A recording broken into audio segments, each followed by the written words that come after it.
Good evening and welcome to today's work session. Today is Tuesday, April the 12th, 2022. The time is now 1 p.m. The work session of the City Council will now come to order in person as well as in Zoom.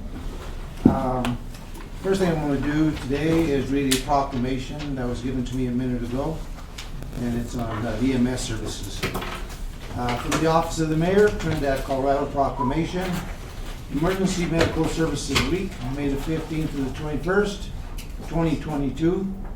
Whereas emergency medical service professionals put their lives on the line every day to provide life-saving care to others, serving the community 24 hours a day, 7 days a week, performing an absolute vital public service. And whereas the emergency medical services system consists of first responders, emergency medical technicians, paramedics, emergency medical dispatchers, firefighters, police officers, educators, administrators, pre-hospital nurses, emergency physicians, trained members of the public, and other out-of-hospital medical care providers. And whereas its access to quality emergency care dramatically improves the survival and recovery rate of those who experience an illness or injury. And whereas emergency medical service has grown to fill a gap by providing important out-of-hospital care, including preventative medicine, follow-up care, and access to telemedicine. And whereas the members of emergency medical services teams, whether career or volunteer, engage in thousands of hours of specialized training and continuing education to enhance their life-saving skills. And whereas it is appropriate to recognize the value and the accomplishments of emergency medical service providers by designating Emergency Medical Services Week. Now therefore, I, Philip T. Rico, Mayor of the City of Trinidad, Colorado, on behalf of the entire city, the Trinidad City Council, do hereby proclaim May 15th to May 21st, 2022 as Emergency Medical Services Week.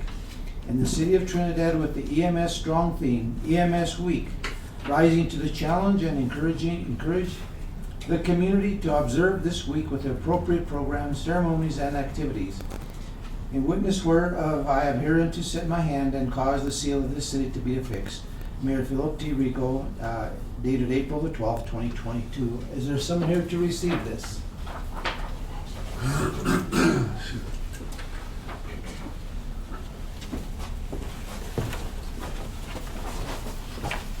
Chief? Thank you. Thank you guys for everything that you do. I know you guys Appreciate it. do a good job and appreciate everything that you do for our community. Appreciate it. Thank you, sir.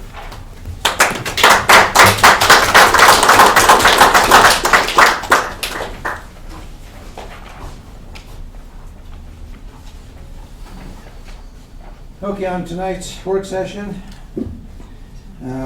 or actually complete agenda, just to let everybody know, we have three items on the work session, which is route policy housing needs assessment presentation. Item 2 is a street plan with Bob Jess, Public Works Director.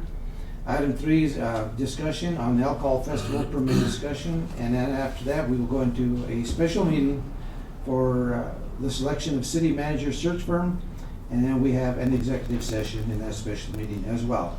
So starting off, we will start with the item number 1, which is route policy housing needs assessment presentation. Mr. Valentine, who do we have doing that? Thank you, Mayor, members of council. A while back, we received a grant from DOLA and City Council after we went through the search process. We agreed to contract with Route Policy, and I believe we have online Julia Jones and possibly Molly Fitzpatrick to kind of, they've been busy at gathering data and working in our community, and they're ready to present kind of their preliminary findings as they go through this. So I'll turn it over to probably Julia. Thank you so much, Mike. And can everyone hear me okay? Yes. Yes. Okay. Yes. Okay. Thank you so much for that introduction. As Mike said, my name is Julia Jones, and I'm with Route Policy Research. We are a community development and housing research firm out of Denver, and the city contracted us to do a housing needs assessment for the city. So today, and you can go ahead to the next slide. We'll go back one, sorry, there we go. We're going to talk through the agenda quickly. So today we're just going to cover, as Mike mentioned, our preliminary findings. So that includes demographics, a little bit about the housing market, future housing needs, a preview of what we found in our community survey, and top housing needs that we've identified in Trinidad, followed by next steps. So I'm just going to jump right into the demographic profile. So according to the Department of Local Affairs, the city of Trinidad has lost population since 2010, about an 8% decrease in population to about 8,340 folks in 2020. As you can see in this bottom chart, which is a little bit daunting, but it is the Los Animas County net migration and annual job change. So anywhere that the blue bars, which is folks moving in and out of the county, goes above the 0 line, that means folks are moving to Los Animas County. And in any year where it's below the 0 line, it means folks are leaving the county. So you can see it's pretty correlated with job change. You can see the Great Recession here in 2008, where the line goes down to minus 600 jobs, and this is the annual change. And you can see that the county was really starting to recover population and jobs right before the COVID-19 pandemic hit. We'll go on to the next slide, please. So not only has the size of the population changed in Trinidad, but also the types of households and the age of folks that are living in Trinidad has changed since 2010. So 2010 generally in this presentation is going to be the light blue colors, and 2019 is going to be the dark blue. And so the city has gained quite a bit of seniors and also young adults. Both of those age groups have increased. There was a decline in children and working age folks aged 35 to 64. So you can think of that as, families.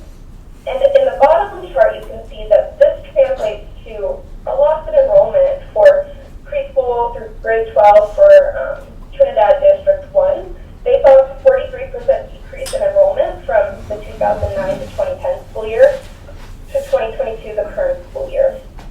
And so you can imagine how this translates to housing needs, right? So seniors, young adults, those folks are really looking for 1 to 2 bedrooms generally, and more so apartment-style housing or condo-style housing that has a lot less maintenance associated with it.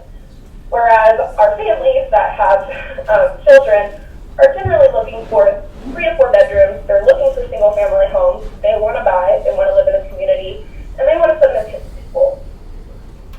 So we're going to go forward and talk a little bit about income before we really dive into the housing market.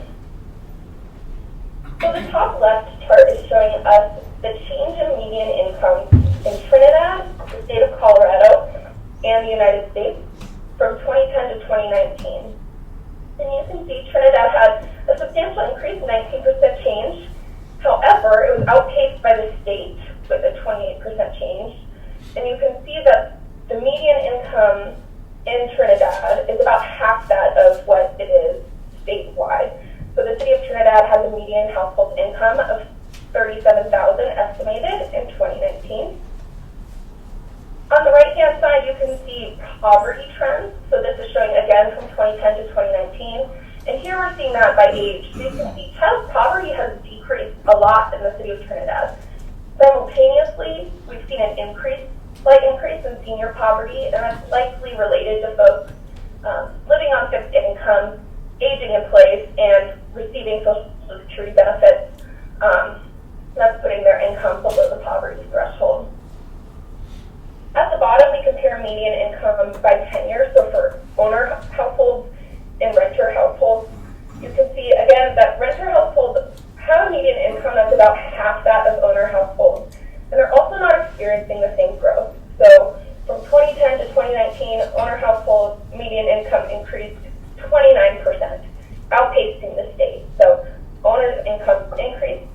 Renters, not so much. They increased by about 8%, which is about half that of the citywide average. And you can go forward. So what does this mean in the housing market? This first slide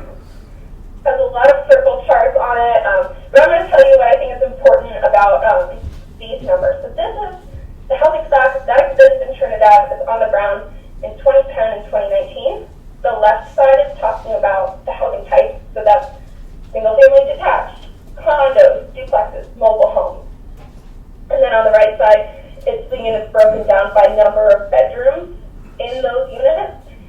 And so this really starts to show us what types of housing are available in the community. So single-family detached makes up the majority of housing in Trinidad. 92% of owner-occupied units are single-family detached, whereas a lesser share are renter-occupied. So renters are more likely to occupy condos, apartments, duplexes, those types of units, although they do occupy some single-family homes. And then on the right-hand side, you could see that owners generally have more bedrooms, so they have 2 to 3 bedrooms. Some of them have 4, and so that's more suited to the family style of living. Family housing types would be more suited to the owner inventory, whereas renters are more likely to live in 1 to 2 bedroom apartments. And we can go forward. What makes housing affordable? It's a big question. We define affordable housing, and the industry defines affordable housing as housing costs that do not exceed 30% of your income. If you are paying more than 30% of your income towards housing, you are considered housing cost burdened, and it's considered unaffordable. So 30% of your income is what we use as our gauge for affordable housing. And a way that we talk about this and measure it is by looking at area median income, which is what it sounds like. So the area median income for Los Animas County, for example, is shown here on this slide. And we break it down by percentages. So this is the area median income for Los Animas County for a 2-person household. So if you're earning 30% area median income, for example, you make about $17,650 per year. You are considered poverty level. This is an extremely low income, and about 25% of Trinidad's households are within this income bracket. These folks can afford about $440 per month in rent, and that's calculated using that 30% measure. All the way up to, at the very bottom, we have 120% AMI. These folks are making $70,000 per year. 19% of Trinidad's population is within this bracket, and they can afford rents up to $1,700, and they can afford to purchase a home for $350,000, roughly. And all of the calculations that are for ownership housing are going to be using a 10% down payment, a 30-year mortgage, and then we have a 25% of the monthly payment carved out for HOA fees, as well as property taxes. You can go forward, please. Great, so now we're really going to start breaking things down. So this is the rental price trend from 2010 to 2019. Again, the light blue is 2010, dark blue is 2019. On the left-hand side, we have renter households by income, by yearly income. And then on the right-hand side, we have rental units that those households can afford by income, right? So you can imagine you go straight across, and those households could afford those rental units. And this starts to give us a visual idea of where there might be some mismatches in the market, right? So, for example, from 2010 to 2019, we gained a lot of households that are earning more than $35,000 a year, right? We saw an increase in those income brackets in terms of the number of households living in Trinidad, whereas we lost rental units that were priced for those that are earning more than $50,000 per year. And this will become a little bit clearer as we go to the next slide. Generally, though, I do want to say that a lot of the movement from 2010 to 2019 is also just general appreciation, right? Like people get raises, they move up income brackets, housing gets more expensive, so there is a bit of a natural increase as well. So this slide is showing us what we call our gaps analysis. And it's taking the data from the previous slide, and we've broken it up by AMI now. So in the left column, you have the income range by area median income, which is what we talked about 2 slides back. You have the maximum affordable rent that folks in that income bracket can afford to rent, the number of renters, and the rental supply. When we do all of our math, we come up with a gap of about 146 units for those earning less than 30% AMI in 2019. You'll be glad to know that this has decreased since 2010. In 2010, this number was about 344 units. So there has been construction of units in the city that are for extremely low-income folks.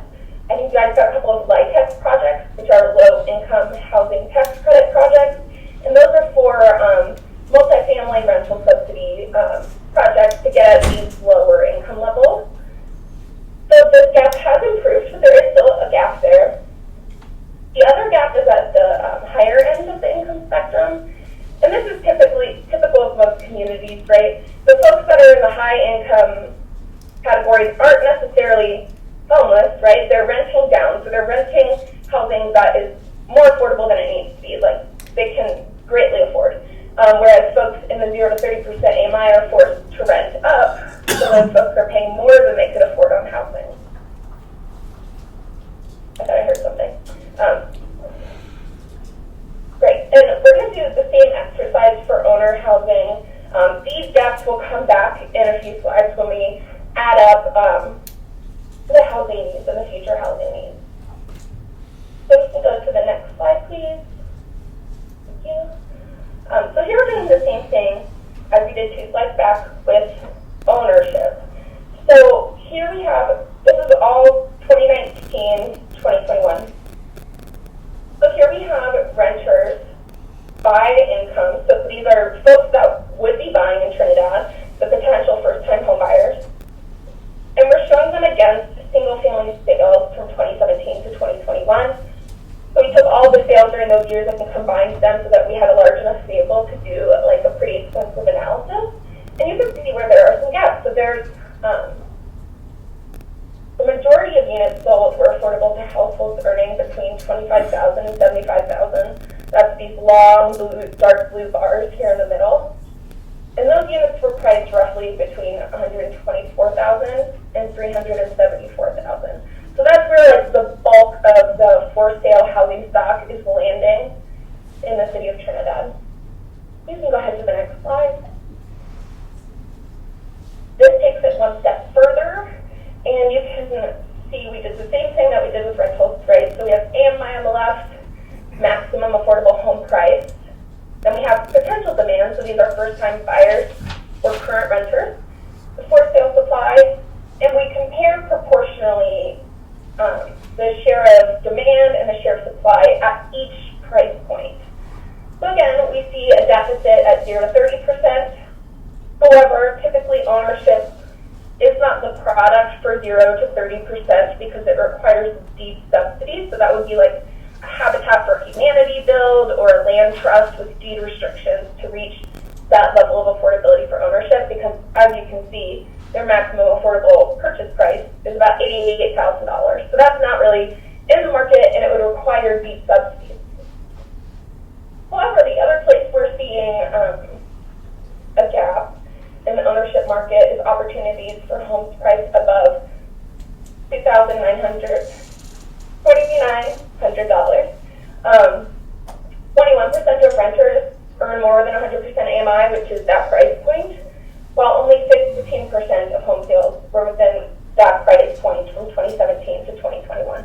So there are folks that would like to buy, but there's maybe not, the market doesn't have that type of inventory available right now. All right, we can go on to the next slide. Thank you. What does this mean for people in the housing market? This slide shows cost burden at the top. So the top left is owners, the top right is renters. And if you remember, cost burden is households that are spending more than 30% of their income on housing. So they're in housing that is unaffordable to them. And then severe cost burden are folks that are spending more than 50% of their income on housing, which is a good chunk of their income, right? And we typically consider those folks at risk for homelessness because they're really just one medical bill, car repair away from not being able to make ends meet. So you can see from 2010 to 2019, owner cost burden in Trinidad actually increased, particularly severe cost burden in Trinidad. whereas renter cost burden decreased significantly. And I think a lot of this renter cost burden decrease is likely due to higher income renters moving to the community, which means higher income jobs moving to the community for renters. The bottom chart is showing home ownership rates by income category. Across the board, home ownership decreased slightly. The biggest decreases, however, are in the higher income brackets, which again speaks to the fact that maybe the inventory isn't there that is affordable to these folks, and that's the folks that are earning like about $75,000 or more, prices in the $300,000 ranges. Hey Julia, this is Phil, and from where we're sitting, we cannot see, and I'm really concerned about the percentage of the cost burdened in Trinidad. I can't really see those numbers. Can you explain or give those details to us? Oh, you can't see the numbers? No. So, sure, for owners, it's about 28% of households that are owners.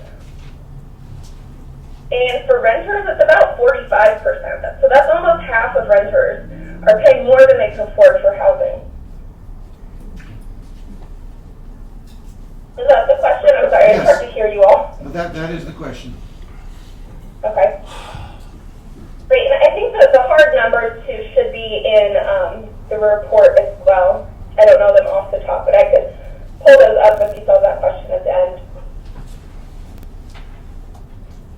Great. We're going to move into future housing needs, which is sort of putting all of that information together that we just talked through. So this is a lot, and you probably can't see it if you couldn't see the last slide, but I'm going to talk you through it. So the top line is household income by AMI, so those are the incomes we've been using this whole time. Then we have the maximum rent you can afford, the maximum home price you can afford.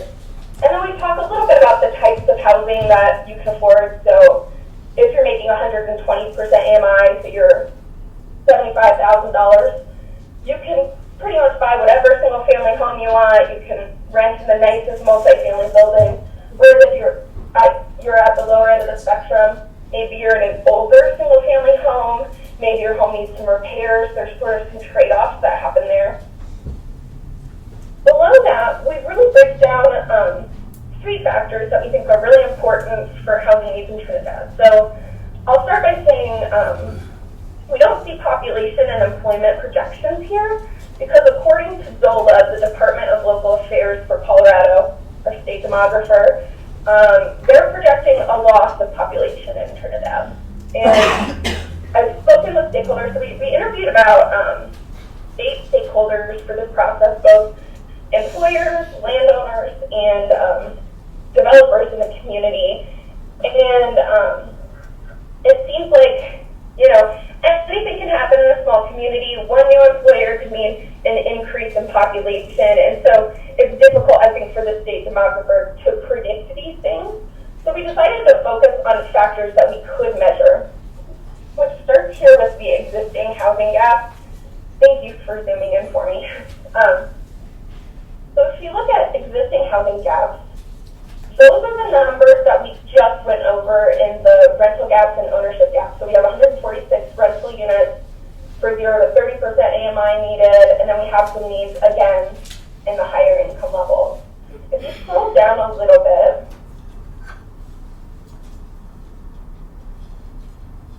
we also did a short-term rental analysis for the city of Trinidad. So we looked at the past 10 years, and we looked at the number of units listed for at least 6 months out of the year over the past 10 years.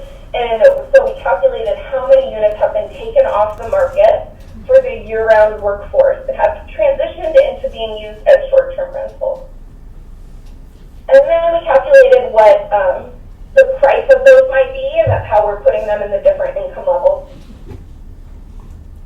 So we included those in our housing needs projections. And then the final factor that we included was new elk mine employment. So the 200 new employees that are estimated in 2022 to be coming to the city of Trinidad to work for the mine. We took that number, used the average household size, and calculated, based on their wages, what level of house would they be able to afford. And divide the city's home ownership rate for that population to get, an estimate of how many rental units we would need, how many for sale units we would need in order to house those new employees and their families. Hey, Julia, this is Phil again. You mentioned that the number of short-term rentals that were taken off of the free market, basically. What's that number like? We can't see those numbers. I really wish we would have had this slide deck in front of us so that we could see these. Can you switch it to slideshow? Because we're seeing your entire desktop and we can't really see the presentation very well. Doing that. Donna? No, it doesn't. If you go to view at the top, yep, and then you go to full screen mode, that might help. And that makes it smaller again.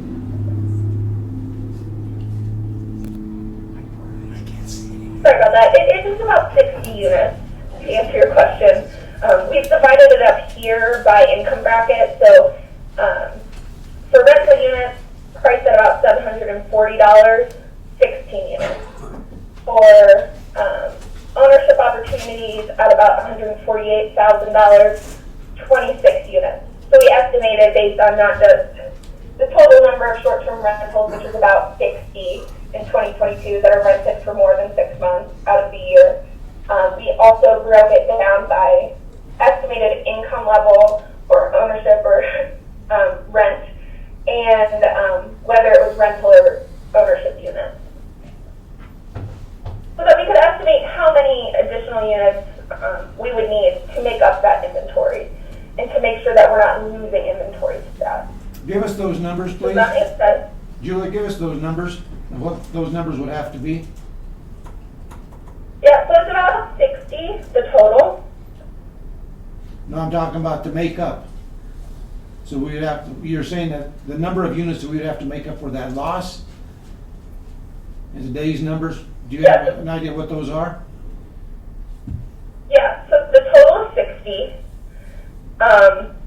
At 30 to 50% AMI affordability, the total is 42 total. And then for 50 to 80% AMI, 7. And then we're estimating 1 at 80 to 100% AMI.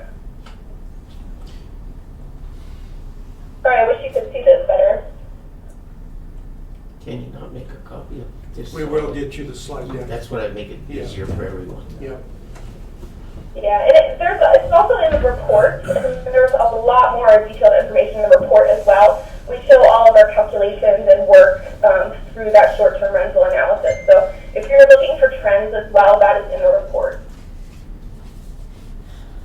All right, so moving to the community survey. So our next step really is to analyze the survey. We have a little preview here of the survey sample, but we have not analyzed the full survey. We received 166 responses. 80% live in Trinidad, 7% are in commuters, and 8% live in Trinidad part-time or have another vested interest, like they're a realtor or they own land that they would like to develop, or they own a second home in Trinidad. Among respondents, 71% were homeowners, 18% were renters, 6% are in a precarious housing situation. So what that means is that they're either homeless or they're living with family or friends, but they're not necessarily on the lease, and that they fear that they may lose their housing at some point. So it's really an indicator of housing instability. That's 6%. 75% of folks that answered our survey live in single-family detached homes. 63% are 1 to 2 person households, and 37% were 3 or more person households. You can go on to the next slide, please. Thank you. And this is one of my favorite questions that we ask in our surveys, just because I think it's really fascinating. It's different in every community. And I know you probably can't read it, so I'll read it to you. So we ask folks, on a scale from 1 to 9, 9 being extremely important and 1 is not at all important, how important to you is it that Trinidad housing supply includes the following types of homes? So essentially, what types of homes do you think Trinidad needs? And at the top of the list, we have housing affordable to residents working in retail jobs like grocery stores, housing for middle-class families, housing affordable to residents living on a fixed income like Social Security, and starter homes for first-time home buyers. At the bottom of the list, we have executive level housing, housing for larger households needing 4 or more bedrooms, housing for multi-generational households, and apartments or condos that appeal to millennials. So this gives an idea of what citizens in the town view as the greatest housing needs, right? Like their reality of what is needed in the city of Trinidad. And finally, all of this data, speaking with stakeholders, and the survey pointed us to some of Trinidad's top housing needs. And these are more of the qualitative needs. I covered the quantitative or number needs on that one slide. If you could go forward one, please. So the top housing needs that we've identified so far are 1 to 2 bedroom rentals for workforce housing, 2 to 3 bedroom ownership opportunities between $250,000 and $350,000, patio homes and condos for the aging population in the community, rehabilitation and modifications of older properties. This is something that we heard a lot in talking to stakeholders, that a lot of the older for sale inventory in the town is priced fairly low, but that there are a lot of modifications that are needed to make them more livable. We also identified modern rental properties with amenities. We heard that a lot from employers that we talked to. And land free of legal or environmental issues. And finally, LIHTC, which is low income housing tax credit for renters earning less than 30% AMI. And your community has a history of addressing that need through bringing LIHTC. I think Art Loft was a LIHTC project in Trinidad recently. So those are the top needs we identified. Talking about next steps. So in the next month, I'm going to open up for questions here in just 1 second. I just want to let you know what we're doing next. So we have the Community Housing Needs Survey Analysis. I just showed you a preview, but we will be doing that analysis, writing up a report both of the survey and what stakeholders shared with us. And then we will develop recommendations based on the top housing needs and give you a full final report. So you should have the first 2 sections of our report, which is the demographics and then also the housing needs, which is where all this market data is. And we're hoping to do this in the next month so that we could come back to you all with some final information next month. And with that, you can go forward to the question slide. Julia, And I will try as hard as I can to hear your questions. Julia, before I turn it over to the balance of council, there's a couple of things I want to bring up. We know that, DOLA is saying that the projections are a decrease in population in the area. The problem is the 2020 census, I think from what we gather, the census said that there were about 46% of the current population did not even report. So we feel that those numbers, it's a misrepresentation, but I'm not sure how you would handle that part of it. So that's something that I think that we really need to take into consideration, because we see, on the boots on the ground level here, the increase in population, people moving into the community in the county. So we're seeing that. The other thing that has been brought up in the past is a lot of people, like I said, talk about the affordable housing. And a lot of people are not calling it affordable housing anymore, they're calling it attainable housing. So I think that there's a difference there, so that might be something to consider as far as how the verbiage that you would use. So with that, I'll turn it over to council. Mr. DeBono. You talked a little bit about low-income housing. How would you supplement or complement like the HUD housing development? Would you utilize data and maybe customize maps to identify the economic opportunities?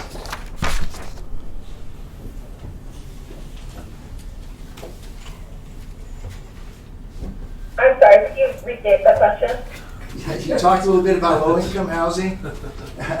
We have a lot of suppressed areas in town. How would you supplement or complement HUD housing development? Would you utilize data with customized maps to identify economic opportunity?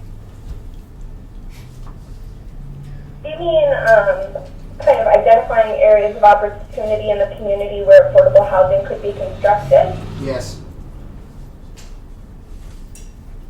I think that there are various strategies that a community can take to address those needs, and I think it's really a policy decision whether or not you, like the geographic area in which it's desirable to put affordable housing, but also where there's land available to put affordable housing, economic opportunity to put affordable housing, as you mentioned, and also transportation can be a challenge for folks in more rural communities as well. So I think you could certainly map those factors and do an evaluation that way. How does one meet certain federal funding requirements?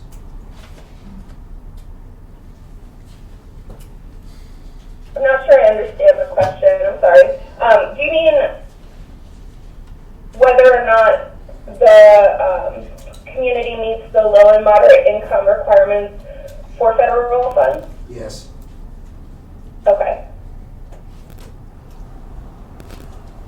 Yeah, I can jump on that one too. Hi everyone, I'm Molly Fitzpatrick. I'm also working with policy. And there's a couple of different ways in terms of the requirements. So one is receiving federal funds that can be used for housing development. Those are usually referred to as community development block grant funds or home investment partnership funds. Those are actually for smaller communities like Trinidad. So if you're a really big community, you're going to get those directly from HUD. If you're a smaller community, you generally get them as a pass-through from the state.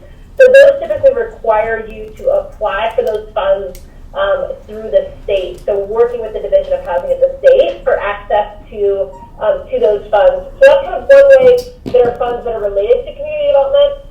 The other, and I guess maybe more common source of funding for actual affordable housing development is through the Low Income Housing Tax Credit Program, and that's administered by CHAPA, the Colorado Housing and Finance Association. And those are competitive grants or competitive allocations that happen kind of on a rolling basis throughout the year. And so it's really about, like, in terms of actually,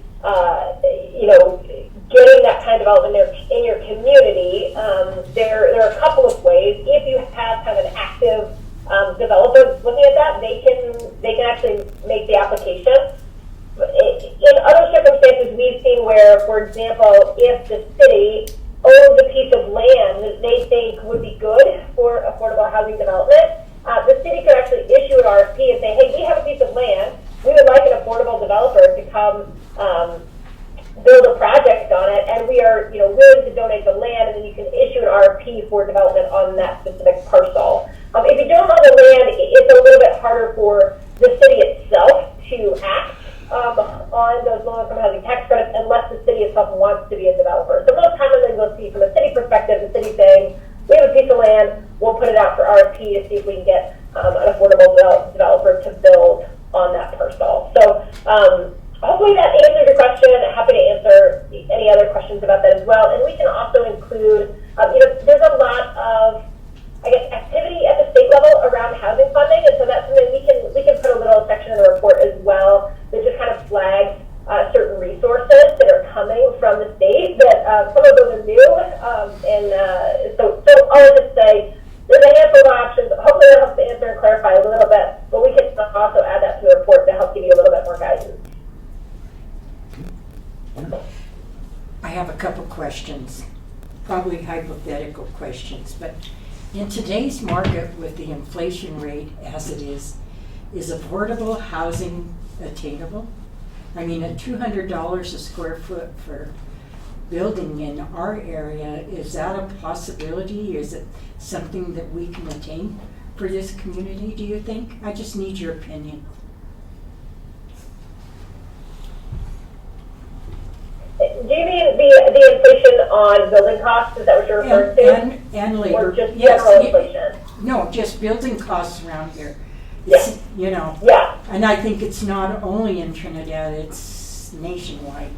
So at $200 a square foot for building a new construction, is that doable in your mind? Yeah, I mean, I totally agree. It's a huge challenge. I think it's really, really hard to make that attainable. I think there are a couple of ways that can that we can work kind of against that or with that.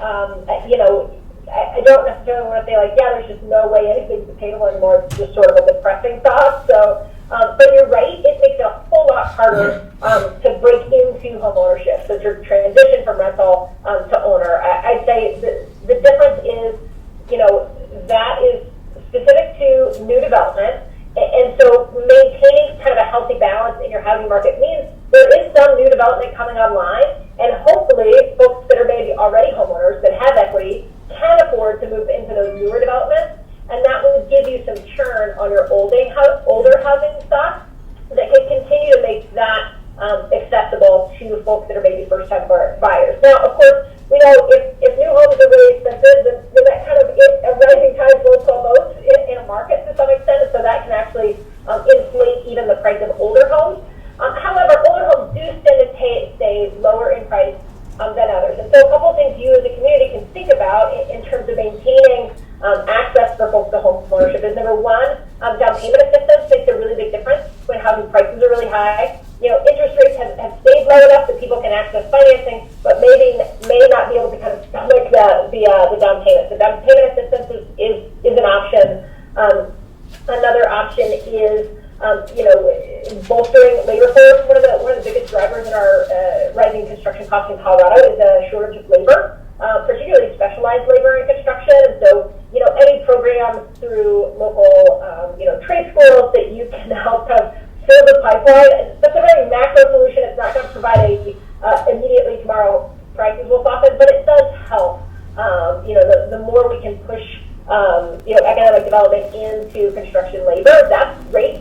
And then I'd say the third thing is looking at innovative solutions for construction as well. It's not necessarily something the city would have an active role in, but we are certainly seeing more and more across Colorado sort of modular construction types, which really help bring down that per square foot cost. So and by that I don't necessarily mean like manufactured or what you traditionally think of as mobile homes, but more like sort of factory-built homes that then get assembled on site to some extent. And we're seeing more and more of those kind of coming online. There's a couple of different companies in Colorado that are doing that kind of work. And so attracting that kind of development, making sure your code allows for that kind of development as well is helpful, just to make sure that that is an option for developers that are looking to build housing in the community.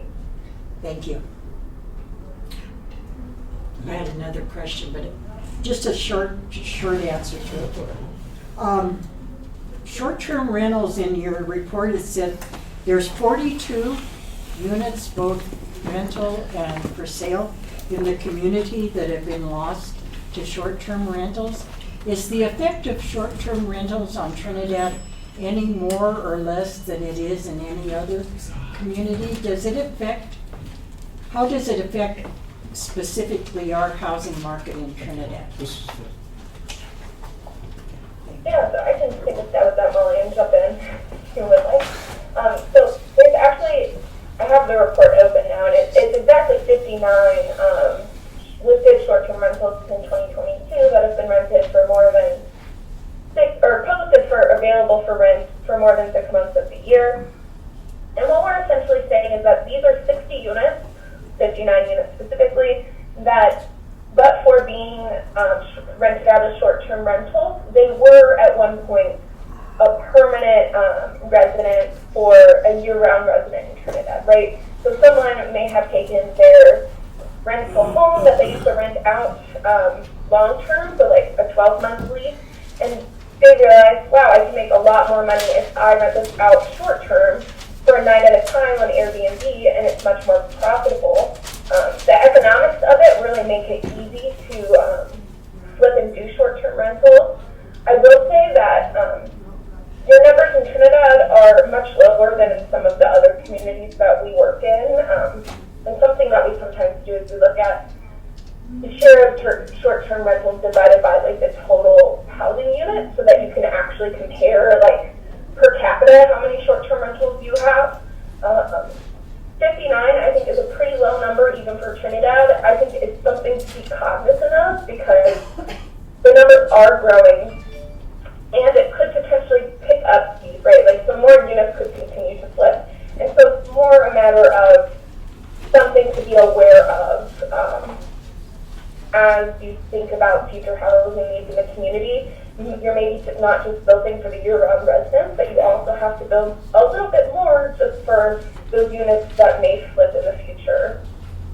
Thank you. I have no more.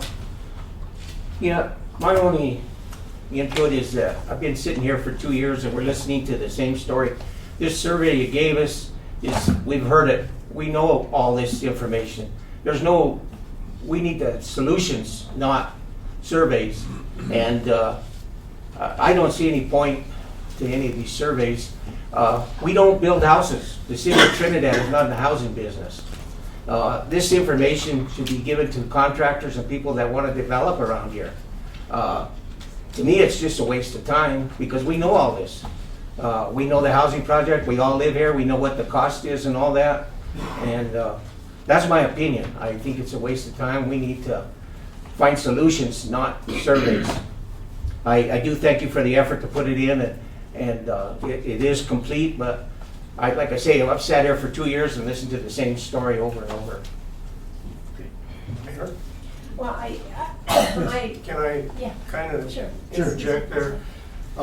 This is actually a tool that DOLA, in all the housing bills and all the monies that they're giving out, if we don't have a needs assessment in place, they're going to want one. So I totally get what you're saying, and we know here, but when we go to the state level, we have to prove it to them that we have these needs, and it's good for developers to see which niche they can take advantage of. So I get exactly what you're saying.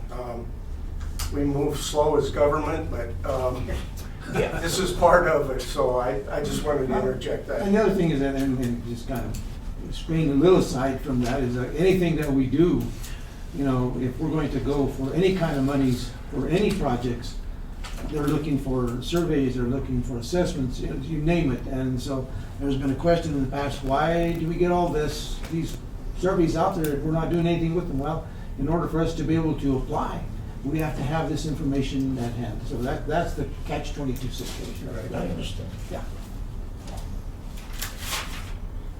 I think the only thing I want to say is that at this time, this isn't the final report, correct? So there will be another final Correct. report. At that We time, have 2 more sections coming. okay, at that time, could it be provided to us beforehand? Because I've been really struggling. I have a problem with one of my eyes today, so I can barely see it, and I'm not really following what you're presenting. I would hope you could provide us too some kind of an executive summary, not that that's all that we would read, but just here's what we see. Here are some questions that we had about Trinidad in particular. Here's what we project. That would be really helpful for us, I think, at a future gathering. And also, if one of you could be here in person, I think it would be a better communication process. I agree with Aaron. No questions. It's a lot it's a lot of information to take in.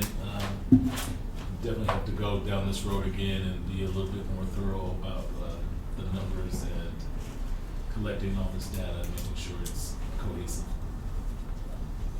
Hey, thank you for your virtual time today. I've been flipping through this, but I couldn't find it. How many respondents did you say that there was to the survey? 166. 166, okay. And I wanted to clarify, were of those 166, were those all received online? Yes. Okay, and then, oh, thank The other question I had about the survey, is there any way to, again, I was trying to find that in the handout that they printed for us, which I appreciate. But is there any way to see if the respondents to the survey, if their demographics correlate in the appropriate numbers to the city's demographics? Yes, we do collect that information, and we will run those crosstabs. However, with 166 respondents, it's not always possible to do all of the data analysis by those crosstabs, but we can definitely spot check where the survey responses are in alignment with the demographics of the community. Sure. I mean, obviously, I'm sure everyone's concern would be that we have a fair and representative survey response across the board. That being said, you'd mentioned that of the 59 short-term rentals we have, you said that was a pretty low representation. What is the typical metric you use? Is it per capita of available houses, or do you do per capita of populations? And what is a pretty standard number in your mind? I think in the past we have divided, so the number of short-term rentals divided by the total housing units in the community. Okay. And that gives us a ratio so that we can compare communities of various sizes to one another. Okay. And for Trinidad, I honestly haven't calculated that just because I think it would be a pretty small percentage, 59 divided by your total housing units. But I can certainly do that in the revised report. I would if be you're curious how you compare. Yeah, I would be interested to see that. I did have one more question about the survey. I forgot. Do you have an expected number of surveys you would see back? Again, not based on a per capita level. How do we perform there? I mean, did we send in fewer than you would have expected, or how was that? How was the response? Well, if you want to take that one. I'm sorry? Sure. Yeah. No, I was just going to jump in on that. I mean, I think it does vary by community. I feel like we got a really good number of surveys based on the size of your community, so we feel really comfortable with that. We focus more on kind of how it lines up. Are we hearing from kind of different segments of the population? And so in that sense, we feel really comfortable with it. I think broadly speaking, right now there tends to be a lot of engagement fatigue in communities. It's totally, I think particularly kind of on the heels of other outreach efforts that the city has done, then there are some folks that either are like, I've already responded to surveys, or I don't want to do it. And so I think, among all of our clients right now, I think kind of in the wake of COVID and just digital engagement, people are a little bit tired of engaging. And so we are expecting fairly low numbers across the board for all of our clients in that regard right now, just as an adjustment to kind of the state of things right now. So that said, if you'd asked me, several years ago, I would have said, we would love to have 250 in a community your size. However, to be perfectly frank, I think right now, in kind of the state of the world we're in, we're really happy with the number that we got. So kind of a dual answer there, but acknowledging just the realities of engagement, people's fatigue, and that sort of thing. We feel really comfortable with what we got, and are happy to be able to to share that among different cross segments so we can really see the difference in perspectives among, for example, like looking at renters versus owner perspectives, and how does that change how people are viewing some of these questions and where those needs are. So it still helps us really pinpoint both housing preferences and housing needs among those different population groups, because we were able to get some balance in the types of respondents that were received. Okay, I have just one more question. I mean, human nature kind of has all of us desiring to use our time to do something valuable, obviously. So with respect to this the presentation that you're going to give us, would it be possible, I hope I can word this properly, would it be possible for you to share with us your root policy research, your best success story of where, when you presented this to a city elsewhere, it allowed them to do what? Can you tell us what was?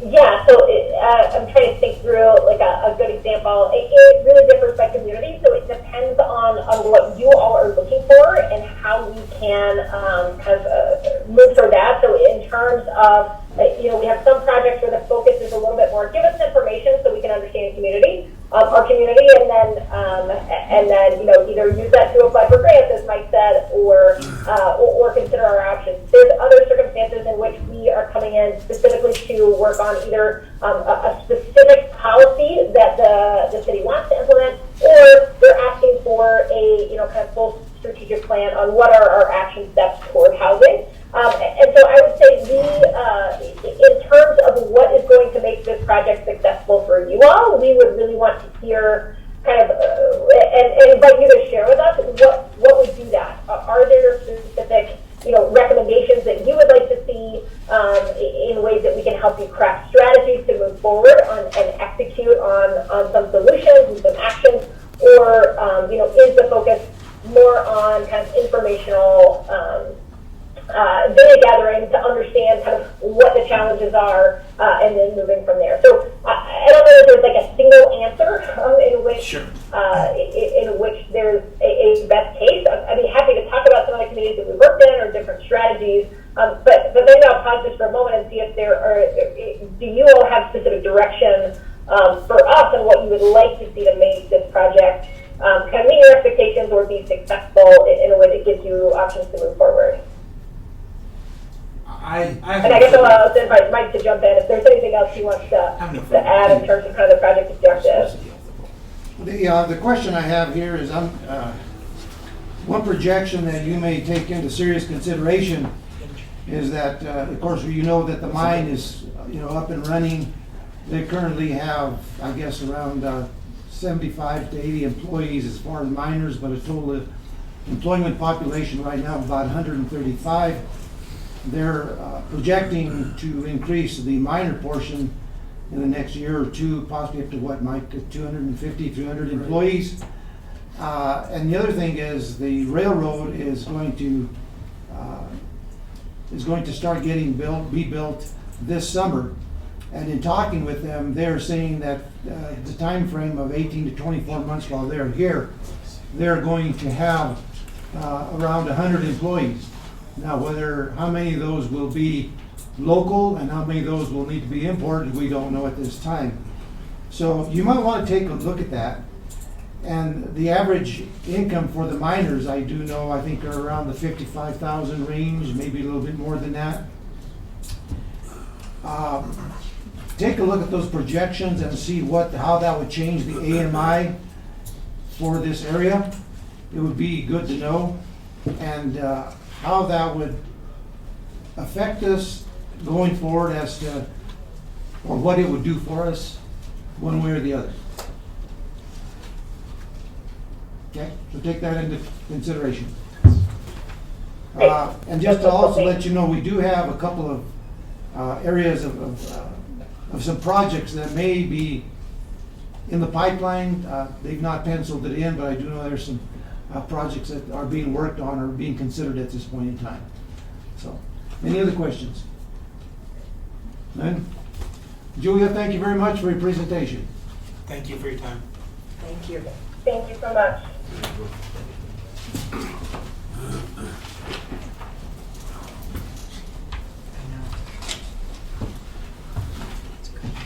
On to item 2 of our work session, street plan, Mr. Just, for Public Works Director.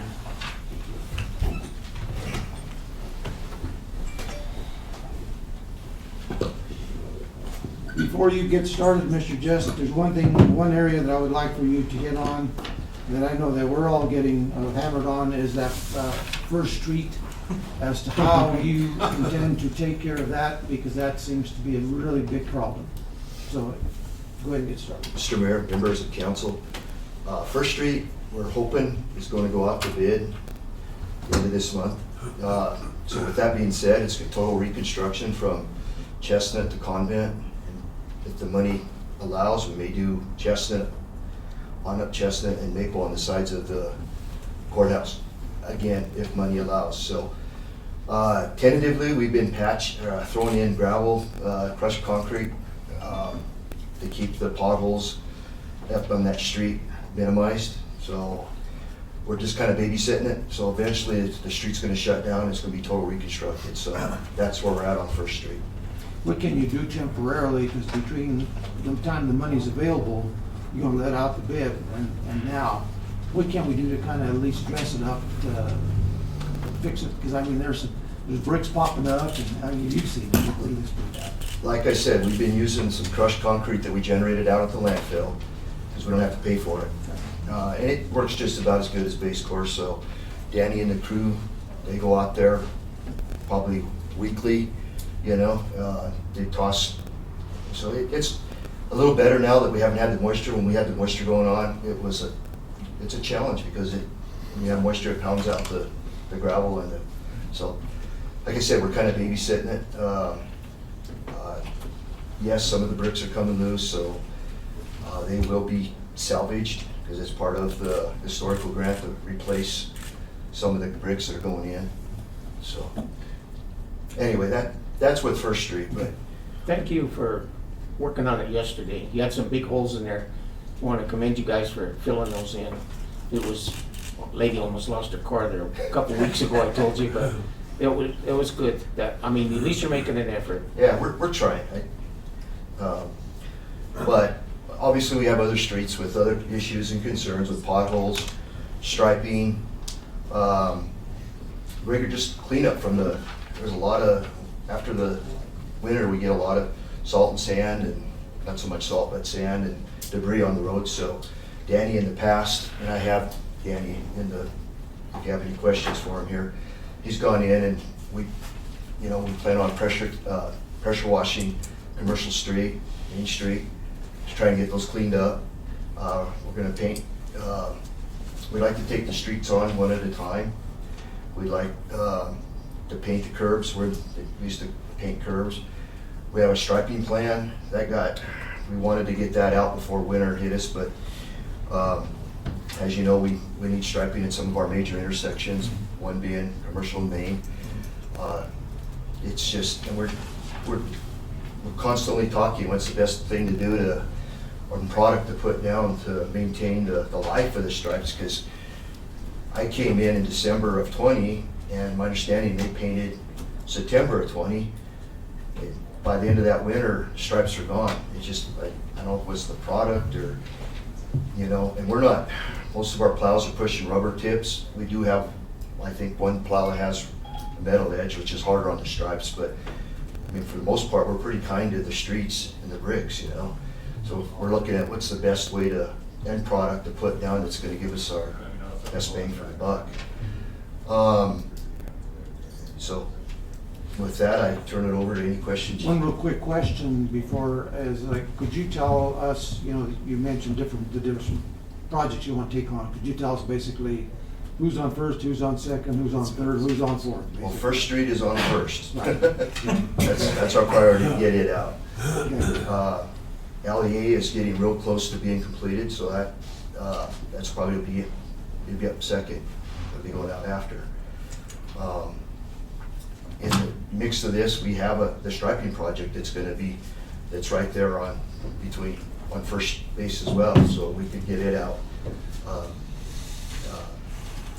And I mean, there's miscellaneous other little projects that we have planned. I've got one other item, but I'll wait till I get back around to it and start with. That was kind of my question. Other than First Street, you had an order of preference where you wanted to start in terms of road repair and potholes management?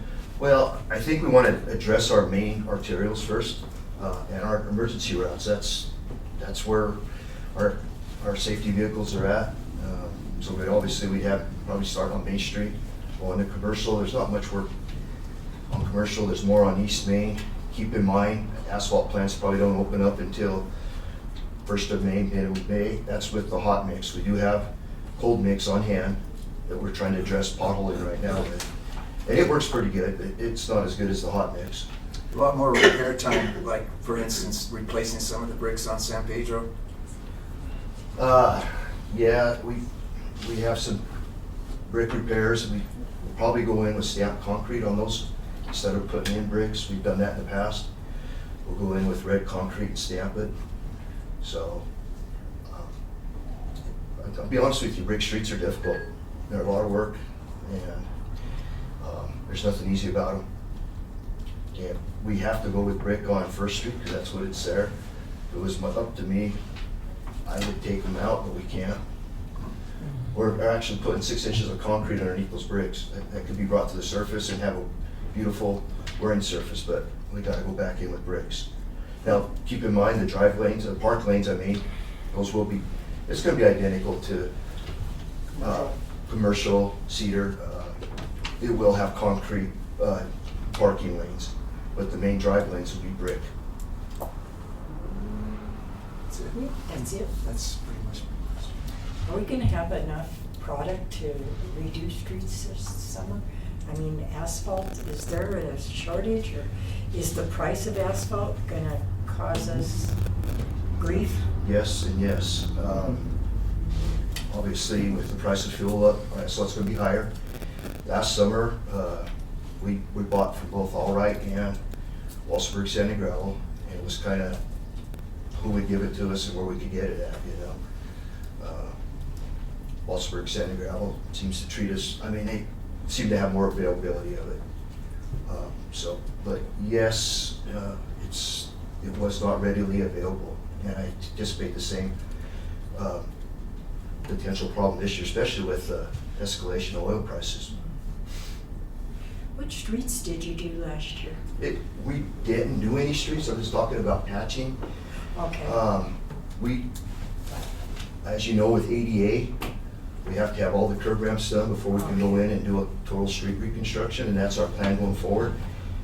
For some reason, on the ADA ramps, I'm not pointing fingers, but we kind of hopscotched around town. Here going forward, when we release the next ADA project, I'd like to have a continuous, kind of what we're doing up Pine Street right now.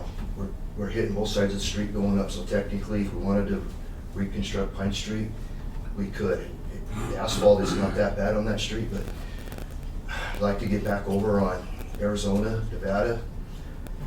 It's been overlaid so many times, we have about a curb height that's about that height because there's so many overlays on it. So that's gonna require a total reconstruction or rotomill. So anyway. Thank you. Yeah. No, Danny, can you come on? I'm gonna question both you guys. Now, the reason I wanted, really brought this up to Mike and that is that everybody on the council here has been hit up what we're gonna do for the streets and stuff. And what I was asking you, and I know it's difficult for things, but on the patching of the potholes and that, they seem to come back all the time. Is there a process that we can do on it? I mean, the city guys, I know you have a lot of work, you don't have enough. There is a process on a pothole. You have a pothole which is round. Proper way to do it, you go out with the jackhammer, cut it square, dig it out, tap it, put your hot mix in. Our method is throw and go. It is, I'm being straight up. You blow out the dirt, you tack it, put it in. It doesn't get a good seal. Winter time comes, water gets underneath, freezes it, pops it straight out. The way to do it properly takes a lot of time, a lot of man hours. And we haven't paved in the last 7 years. Right. So we're 7 years behind schedule on paving. And just thinking, sitting here before, I mean, if you look on Arizona where the ADA has been put in, like Bob said, our curb line's about a foot below where it should be. Right. Proper way to do things would be come in, we've got to come up with a plan together. Rotomill the street first. Maybe next year come in, put ADA and pave it. It's not gonna happen overnight, and I've been complaining about it every year. And it always comes up that it's so expensive now because of ADA, cost of oil. I understand that. It's not gonna get any cheaper. No, it isn't. It's just gonna And it's better to do a little project and show the people in Trinidad we're trying than not do nothing at all, which we've been doing for the last 7 years. That's exactly why I brought you up here, because. And that's I'd what like- we've been doing, nothing for 7 years except Yeah. fixing it with Band-Aids. And put that in the paper that, what we're doing, you know, exactly. Right, Because yeah. they hear it from us and they say, well, you guys are making Yeah, excuses. and But if we hear it from you guys, you know, and that's the way it should be. back when we paved, Mike's been here as long as me, we haven't been doing it right for 25 years. We should have been coming in, road milling, paving. No, we just overlay. And most of that was back then, we'd pick certain streets, we'd have to do a section all over town to make everybody happy. We did by Karen's house, we did it because it was Karen's house. Did it by Aaron's house. It's because Aaron lives on that side of town. My alley. well, You look say at- hypothetically. Right. I mean, if you folks wanna, go take a ride up my alley off of Garfield. It's the worst alley in Trinidad. Why? If I go fix it, it's because it's my alley. And you all know it, I get it everywhere I go. I'm probably as much as you guys on potholes, streets, and whatnot. So I'm right there with you, you Let me know. ask you a question on that. I know it's a lot of work and everything. Is there a possibility with some money that we have set aside from the tax that we do for, can we hire a crew like we did with the Bacchus, did on Santa Fe Trail, where they cut out the potholes, fixed where the pipes were, I mean, where the I mean, drains are? that's a great idea. Where do you start? Well, that another thing, well, there, you know, it's not just only Main Street, because everybody wants tourism. Well, people are gonna drive around town. Mhm. Well, some of our secondary streets, They're terrible. You're gonna end up getting a front end alignment or lose a tire, because there really are some bad potholes. Well, and a lot of them are brick also. My father-in-law used to complain to me about Convent. Yeah. Do you go down Convent? And I tell him, no, it's too damn rough. I use an alternative route. And I work for the city on the streets, you know. But, So, you know, what do you do there? How do we get a plan started? Just put it that way. That's, Bob and I have to sit down and we gotta come up with a plan and present it to you all. And that was, we talked, we're gonna sit down and we have to do it. And move forward on it, not drag our feet. Well, thank you very much, and that's why, I didn't mean to pick on you. No, I problem. really- As far as I the- just kinda want people to know that we Yeah. are trying to make an effort to make Right, it. and we know it too. Okay. And we're trying to address it. Thank you. Okay? Any other questions? I don't want to pile into what Councilman Shu was saying, but I think it, and it sounds like you understand that if you had a plan and you worked the plan, then there wouldn't be any complaint that, oh, you did that because of this person or that person. It would be, we're following a plan. And what I don't understand is why we haven't had a plan. I mean, I know there are reasons, it's expensive and bricks and difficulty, but why no plan for 7 years? Why nothing? Well, like I said, back then, they took the 500,000 out of the budget for paving to balance the budget, and it was never put back.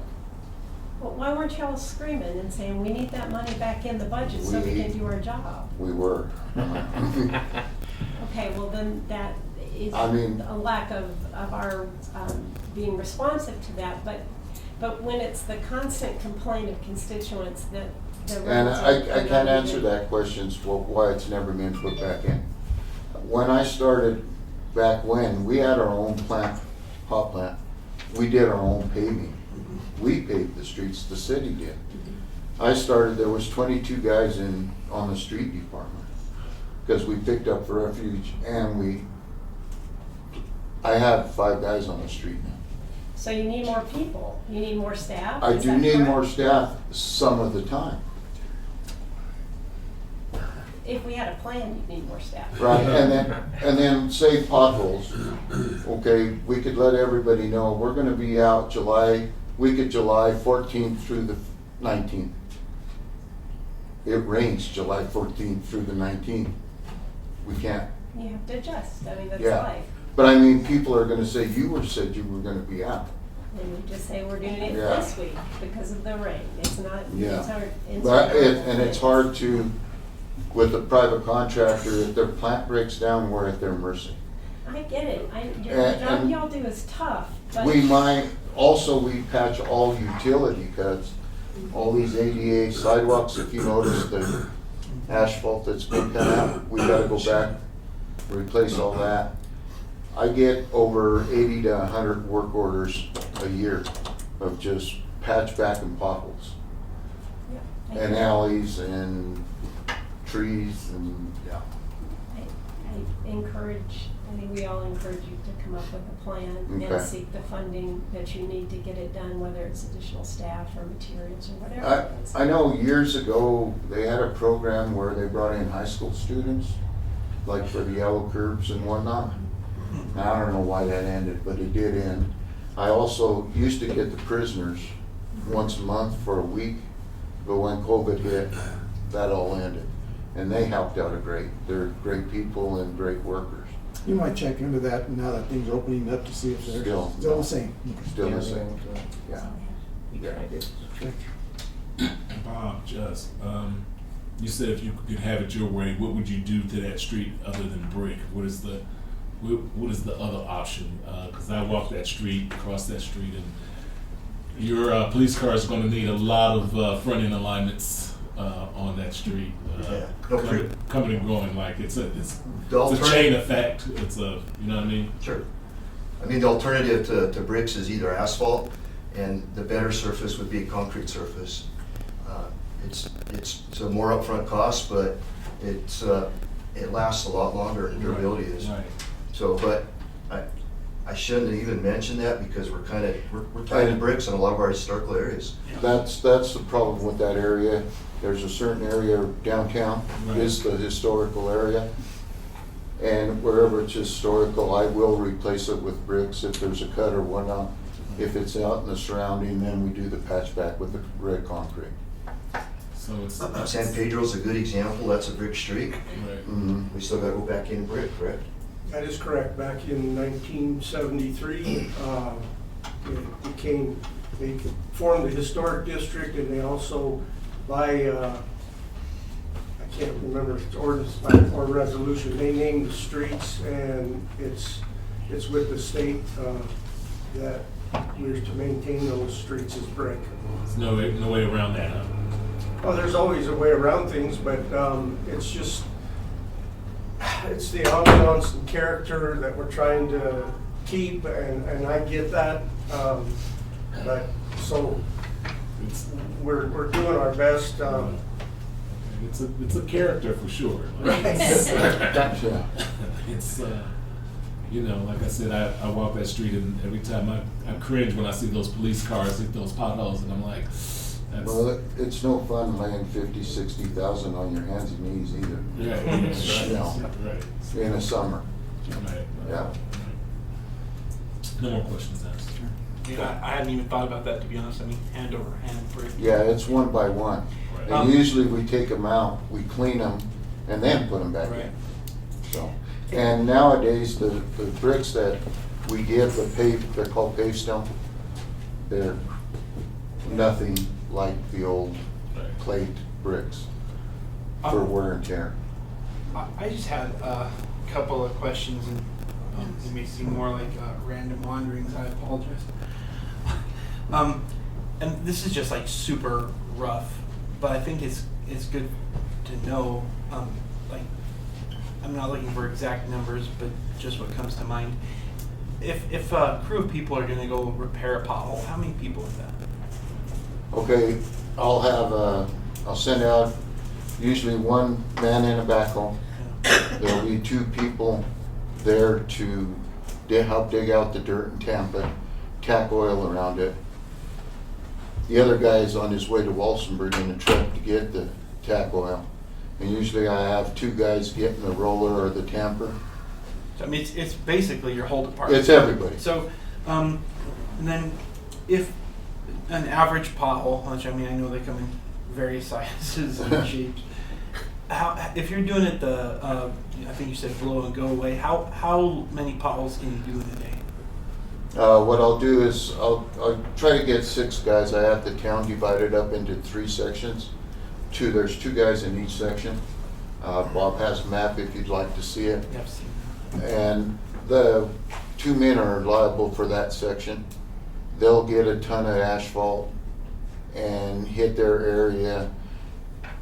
You could do anywhere from 25 to 50 potholes with a ton of asphalt, depending on size.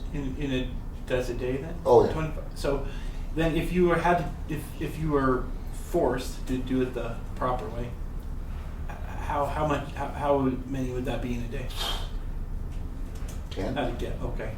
I was just curious. I mean, Because there you got one man or 2 guys in a truck with a jackhammer and an air compressor squaring it up, a truck with road base with the tamper tamping it down, and a truck behind them with probably 2 guys with the tap oil. It just shows what you're up against is what I'm thinking. Then Yeah. I have one more question. I don't know who could actually, it's sort of a couple part question. I don't know who could better answer it. If you were going to totally rework a road that needed everything, curbs, ADA, roto-mill, First Street. resurface, how much is that a block? Oh. And then you're not even accounting for any utility improvements that may need to happen underneath. I mean, We are seeing numbers approaching $1 million a block. $1 million a block. And That's kind of where we're at on First Street. If it's purely just, say, roto-mill and resurface, what are you at? What do you mean by rotor mill? Like, just, Grinding So in place. grind it down? yeah. I don't know what they're getting for millers. Yeah. If you're not replacing curb gutter and sidewalk, that's obviously gonna help. Yeah. I would have to run numbers to give you, But I mean, it's still appreciable, I'm sure.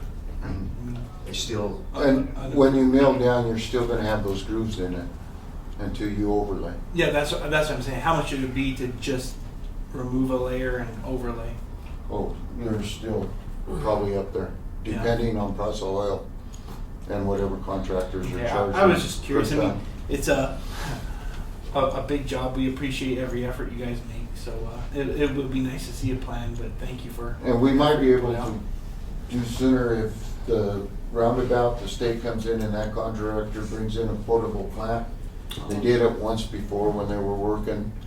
We got with the contractor Well, that was a with the good portable idea. plant, and we're picking it up from him, so we use whatever option we could get. What's the I have no other question. what's the estimated time to have First Street finished? Or was this an ongoing year in, geez, year in, we're talking year out? another 80 days at least, so half a year plus. And keep in mind, we did all the underlying infrastructure most of it. We got one section of gas line we're working on right now, but most of the gas and water was replaced last, and that's what we're dealing with, that the mayor asked about, or Frank, somebody did about the Yeah, that was the first question the mayor Yeah. asked. the mayor asked about the You know, and potholes it's, and stuff. the thing about it is that it doesn't make sense to road a mill and overlay if we have a deteriorating infrastructure underneath. And Because that's at some part point- one. Because at some point in time, it's gonna happen. Mhm. We see that around town all the time, you know, water breaks, gas line breaks, whatever they are, but it's an issue. One thing that I would recommend is that you were talking about the number of potholes that you could repair, blow and go versus taking the time. You know, it seems to me like it's always better to, take your time and do it once than have to come back and do it again. Even though you're only doing 10 a day or 15 a day versus the number that you said in a day. The deal. The reason behind that is because that way you don't have to go back and repair it again, in 6 And this months. old tree hit it on the head there is, with my 4 to 5 guys I got on the street, I could do that all summer long, but I have other things Sure. I have to do also. The other thing that I would recommend is that rather than hit, potholes unless there's a really bad one where you can blow and go in an area. But I think it'd be a good idea to take, like, you're going to be concentrating on your main, Arterials. aerials. So I would say, whether it's, if Main Street is, start at the beginning of Main Street, go all the way through and get that fixed up.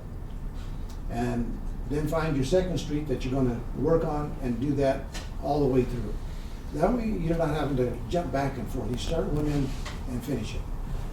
And I think that would be, it would show the community that we're taking care of an entire street at a time. And the other thing I think that would be good is in your strategic plan that you're gonna be working on, is to let us know which streets, which streets first, which streets second, third, that you're gonna be concentrating on. I think that would be good for us to know. That way when we get hit up by our constituents, we can say, well, your street is gonna be 5th down the line or 2nd down the line.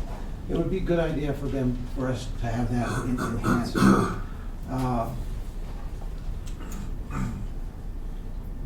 And the biggest problem I know that you guys have is you guys just don't know when the hot plant mix is going to start up. They can start up in April, they may start up in July. You just don't know. Have you inquired to see whether? I called them last week, and as of last week, they're thinking, this is Walsenburg Sand and Gravel. They were rebuilding their pug mill. Figured 2 weeks, so they said, give me a month. May the 1st is probably when I'll be getting it. What about the other plant? Unless you order 100 ton, you don't like to fire up. Okay. So. The other thing is that, we were talking about some of the streets have to be brick. But is there any way that the stamped would work in some of these streets? Yes. And it's kind of funny, this stamp that I do have, Mr. Valentine found it on I-70 going through Denver one day, seen it in the roadway, turned around and went, picked it up. It's about so big. I mean, I could order them, but that's where our stamp came from, is when he was driving through Denver one day. Sounds like you need to get more stamps. Yeah. But it would be good that way, we might be able to do a little bit more. Mr. Murphy, I don't know where he went, but we've stamped on Walnut by his place, that big cut, and he was very upset when he seen the red concrete. And then after it was finished, he was like, oh, that don't look bad at all. It kind of. Well, the other thing too is, I know talking to Mr. Valentine, is that when we do First Street, I think you're thinking of doing like you did on Commercial Street, concrete on the edges and brick in the middle, so that would alleviate some my time or money or whatever. And the last thing that you mentioned, it takes to be able to put down brick hand by hand, one at a time. It's very difficult, and I know what that's like, because at my house, when I built our house, I put in 37 pallets of brick by hand, my wife and I, and it's a job to be on your hands and knees laying brick for days doing that. So it's a tough job, especially in the middle of summer. It's tough. Anyway, other questions? Why did you make your wife help you do that? Yeah, that's horrible. She did That is horrible. Good one, Karen. Thank you. Thank you, guys. Poor baby. Just kidding. Okay, on to item 3, which is our alcohol pet festival permit discussion. Mr. Down, did you want to start with that? Could I? Sure. Please, okay, thank you, Mayor and council members. Just to kind of begin this and kind of tee it up, I want to just give you sort of a big picture, because I think special events, the entertainment district, and festivals kind of blur in everyone's minds, and it's kind of hard to keep them straight. I'm not sure I'm going to help with that, but I'm going to try. In the beginning, there were special events permits only, and whatever kind of gathering or whatever you had, it was under a special events permit. And luckily, Audra is here today so that she can help, or if I get anything wrong, excuse me, she can correct me. But there were special events permits, and special events allow a person or a business that already has a liquor license to do a special event, or it allows an entity that does not normally have a liquor license to also be able to do an event, like Santa Fe Trail Days and the Chamber of Commerce historically. They don't have a liquor license, but they could do the special event permit. So everything that you had in town could only fit under the umbrella of special event permits. And those are unlimited in number. right? I mean, okay, That's very confusing. okay. I mean, couldn't you have an unlimited number of special events? Do you have a Venn diagram? I do. We need I one. do. So, yes and no. Special events, if it's a liquor event, they're limited to 15 days. But, so we have synonymous terms. That's kind of where the problem lies with the understanding of it. City's special events, chapter 21. We also have liquor code special events from the liquor code. Liquor code is for unlicensed entities, with the exception of clubs that do hold licenses. But they're qualifying entities like nonprofits, political organizations, and the like, nonprofit nature. But they don't have a liquor license, so they can apply for a special event liquor license. Okay, now go ahead. So can existing 15 liquor days. license establishments have an unlimited number of special events? Under chapter 21, Yes, ma'am. Sure. they would have to apply for a modification of premise if they were going to go out on their street or expand their area. Otherwise, they wouldn't really fall under that, under our chapter 21. Well, and I'm trying to like talk about events that would be, you know, downtown and potentially on the major arterials. So, right, I mean, and weren't you saying earlier that the Blues Fest is a special event, correct? Mm-hmm. Okay, thank you. And Santa Fe Trail Days is a special event. Mm-hmm. Okay, so anyway, examples of two special events that can be held, let's say as an example, on Main and Commercial, okay? So you have special events and a number of those that could be held at that particular, intersection or, confluence of major arterials, right, at Main and Commercial. Then you have the entertainment district, and that came into being, excuse me, about 5 or 6 years ago, roughly. Okay, yeah, but a number of years ago, and the entertainment district events are made up of members of the entertainment district, and they reconstitute, for lack of a better term, I believe, the entertainment district every year at the beginning of what is going to be the summer season, or before the summer season, correct? Mm-hmm. Okay.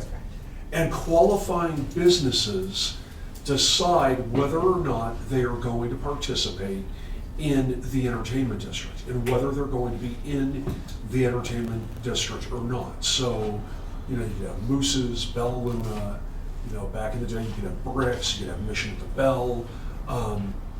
Businesses will sign up, they're part of the entertainment district, and those events can also be held on, Main and Commercial, but could also, be held at the busiest intersection in town. You could have entertainment district events that are going on, and those are unlimited in number potentially? Yes.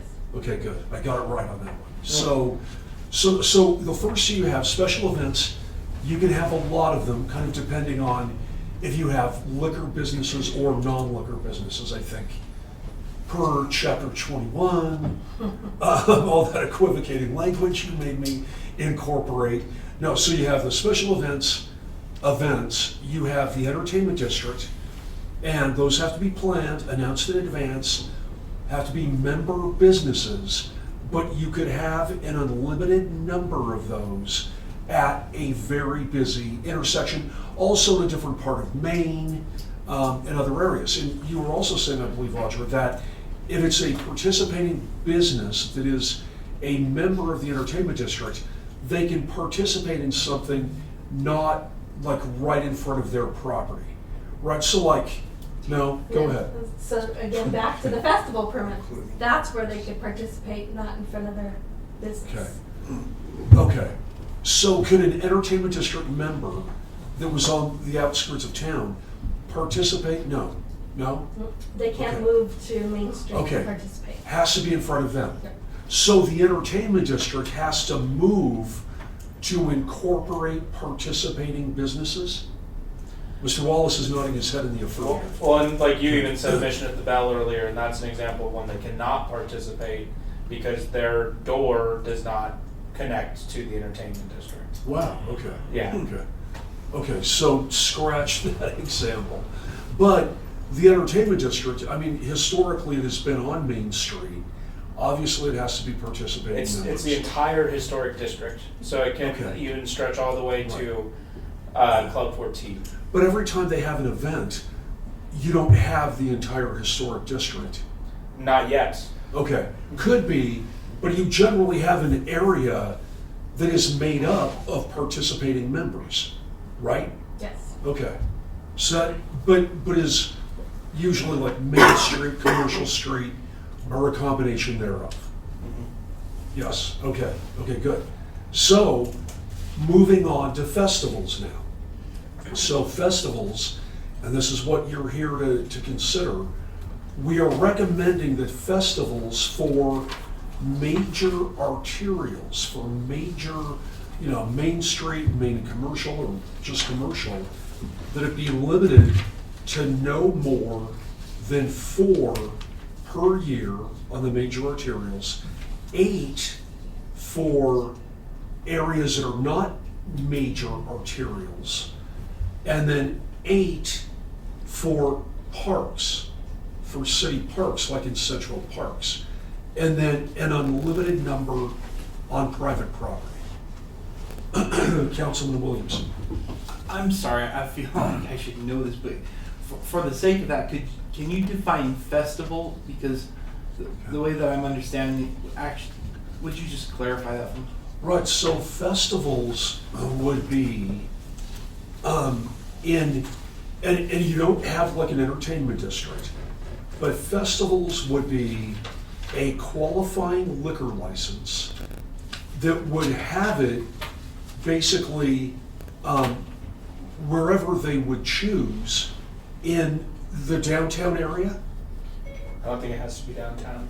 Okay, right, but I mean, like, if a qualifying liquor license establishment wanted to have a festival on Main Street, say from Commercial to Beach, and they're not even located in the festival, they can do that. They have to meet all the criteria, they have to plan, they apply, they give us 45 days notice. They can have a festival in that area. So Club 14 can have a festival on Main Street in the area I just described. So, if Santa Fe Trail Days is granted their license to have their event, is that going to qualify as a festival then? Because it doesn't have to necessarily. No, because Santa Fe Trail Days is not an existing liquor license holder. Correct.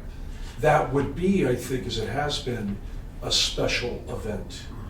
But then that leads to my question, and I don't mean to monopolize the time, but if a business wanted to apply for a festival license there, they could, because then that would incorporate multiple people at that event. So would that then fall under 2?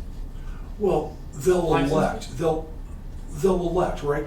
So if it's a business that, excuse me, is part of the entertainment district, they could still have a festival Yeah. and not an entertainment district event. You got the, here's, and that's the issue I think that we have here, is that to us, we may be able to get that clear, but to the owners of the businesses, it's going to create a lot of confusion between the festivals versus the entertainment district. And that is a concern that I have with it. So, if I could, and I understand that, and it gets confusing, like how I just confused everything. I think the businesses, though, I mean the restaurants, get it better than, I mean, they understand. Like, if you have a hotel restaurant liquor license, you're on Main Street, you're going to kind of know if you're a member of the entertainment district, You're gonna know if you wanna have a festival, you're gonna know if you wanna have an entertainment district event. But what I'm saying, I think, in the overall discussion is, the reason why staff is recommending 4 festivals downtown is because you have the other types of events, and there are businesses that are not wanting to have Main Street or Commercial Street, especially the combination of the two, closed like every weekend in the summer. That's another, yeah. Ma'am, if I may be calling on people, Councilwoman Ogletree has a question, ma'am. Karen, I didn't want to. That's okay. So, I, No. Go ahead. let's strong arm and see who wins.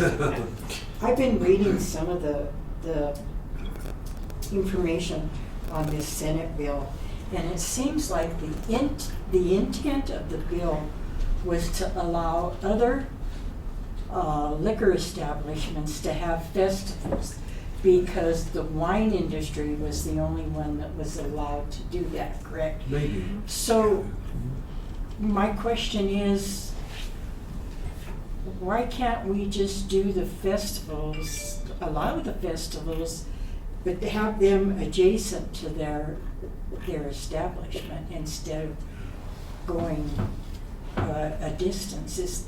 Isn't that what the intent, where we don't know what the intent of the bill was?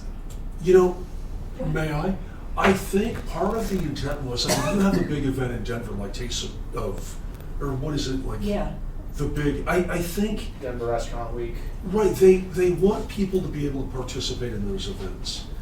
And I'm not sure that they were not allowed to before, but I think they want to be able to have their own events, not just the ones that are established by, you know, what they have done historically. And so it's to be inclusive. It's to allow, excuse me, businesses that may be like on the fringes of the entertainment district, you know, and I don't know that that's the intent, but allow them to participate in something, you know, in downtown. Well, and one thing, just to clarify, I think what you were asking earlier, what the difference between special event and festival permit is. Special event is one liquor license holder is allowed at that event. Festival permit is that multiple liquor license holders are allowed at that event. I don't take it. Yeah, Is that- it is. So special, They can all back work to together. the synonymous language. Special events under the liquor code is, again, for nonprofits, political organizations, religious institutions, people who don't already have a license. The only exception to that is a club. A club can hold a special event permit. Those are the ones that they're limited to 15 calendar days per year. So for instance, you just approved A.R. Mitchell for, I don't remember how many days. They don't have a permanent liquor license. They're a nonprofit. They qualify to do that. And they hold it on their own, in that instance, they're holding it on their own property, which is fine. Regardless of where you hold it, you've got to have permission. So, And they can invite other liquor license holders to that event as well, correct? no. No, Yes, where this festival one would allow no, for not the multiple. special event one. No, I'm talking about the festival one. Right. Yeah, she's talking about special events. So that doesn't make sense. So, okay, but then we have chapter 21, and that's our code, that says you can apply for a special event permit. Those are processed through Marty Hackett as our event coordinator. Those are open to whomever wants to apply for them. And what those do is they provide the city with a plan. It says what the location is, what the layout is, what the safety measures are, security measures. They may or may not have a liquor license involved in that. If it does have a liquor license involved, then they also have to get a special event under the liquor code. So there's two different, I know, it's confusing, but it's not. I mean, for us, I guess on my side, I don't feel confused by it because we've got good processes in place, I think, for the handling of those applications. I'll give you another good for instance. So Cinco de Mayo festival happens every year, a celebration. Let's not use the word festival because it's more confusing. Cinco de Mayo celebration happens every year. they apply for a city special event permit under Chapter 21, where they say, this is the area we'd like to use. It requires permission because it's on public property, so Mike has to sign a letter of permission authorizing. That's for both permits require that. It allows them the use of that property. So on the permit application that Marty processes, it goes to all of our various departments. So police, fire, public works. For instance, they require bleachers every year. They require electricity. So all of those departments' efforts are coordinated so that they can hold their special event on that property. Because it's a fundraiser, they also apply for a liquor license. And within the confines of that event, they have a liquor license that's a special event liquor license because they don't have a permanent license of any sort. And they're a nonprofit and they qualify for a special event permit under the liquor code. So then, entertainment district. Entertainment district requires businesses, and initially it was at least 2 businesses, and it had to be, I don't remember the square footage, but it was a pretty significant amount of square footage for those businesses to join and form an entertainment district. And they actually are promoters of these events. They're considered promoters. The makeup of that district is a owner or manager from every liquor licensed business that it attaches to it. So, for instance, Moose's can have Nancy Lackey, Bella Luna would have to have Jeff or Sandy. Any of them that is part of the district and wants to attach has to be approved by the district to attach and also by city council to attach. They have a report due to you every year by January 31st. This year they're late. They've gotten some of the paperwork into me, but because of transition of officers, you'll very likely see it on April 19th. But closes off the streets. That's a requirement of the entertainment district. Hard block streets, just pedestrian traffic, but it allows patrons to get a cup from whatever establishment, walk around on the street in that designated area and consume. They could go to the next business, they would have to get a cup from that business, and that's how that setup is. Festivals. I love examples because I think it's the easiest. Mount Carmel does a festival every year. And they've asked in the past, could they have somebody come in and do margaritas? The answer used to be no, absolutely not. You have to serve your own alcohol. It's for sale and consumption by the drink on your premises. And they had to do a temporary modification of premises to expand from the inside of their property into the parking lot. Temporary modification premises. So now, this year, instead of doing that, if they wanted to, they could come in and apply for a festival permit. It would allow them basically to do the exact same thing as what they've done in the past, except now what they can do is they can invite somebody to come in and sell and serve margaritas as long as they're a licensed business that qualifies. Come in and sell that. They can come in, if somebody has a specialty wine and they want to do that, they can do that. It's all on, again, their controlled area, but they're able to do that. And so theirs would be, for instance, in their parking lot, private property. They can have 9 3-day festivals per year on that property or by that business. Let's throw another. For instance, if they said, okay, we've exhausted our 9, but we would be okay leasing our exterior area for another entity to hold a festival, they could potentially do that. They couldn't participate. They've been in 9 festivals already, but they could do that. That's an example of private property, unlimited number. Here's my question. What's the problem that we're trying to solve with this? I don't think that there's a problem necessarily that we're trying to solve. What we looked at is we, on an annual basis, hear concerns from the downtown businesses when we close off the streets for festivals, not necessarily for parades, but definitely for festivals. they're not getting business to their front doors when those streets are blocked off. Okay, but we've also heard people who have come to us who've said that it's improved their business during that. So that's mixed information that we're working off of. So again, are we weighing one set of input over another, or is that the problem we're trying to solve? Because it sounds like as complicated as all this is, you have a handle on it and you're not having a problem doing it. So I'm not sure what we need this for or what benefit it brings to us. Well, I think, And I also think we should not, the way the statute is written, it's talking about alcoholic beverage festivals. It's not just festivals, and that is, I think, a confusing thing. That if we're gonna refer to them, call them alcoholic beverage festivals, not just any festival. So, I think what we'll do is, like I said, I know there are some people that are here today in the audience, and I think we need to hear from them, because I think that was part of the reason why this particular work session was brought up, so that we can hear from them, to hear what their concerns are. And so these particular businesses that may be affected one way or another. And let's hear from them, and then, like I said, then it's up to us as to what do we want to allow or disallow, so. Right, and again, so staff put forth numbers. We didn't hear a whole lot of conversation in the previous work session until the newspaper printed an article that seemed like we were trying to limit. We're not trying to limit necessarily, we're trying to create a balance where we're not impacting negatively some of the businesses for the benefit of other businesses.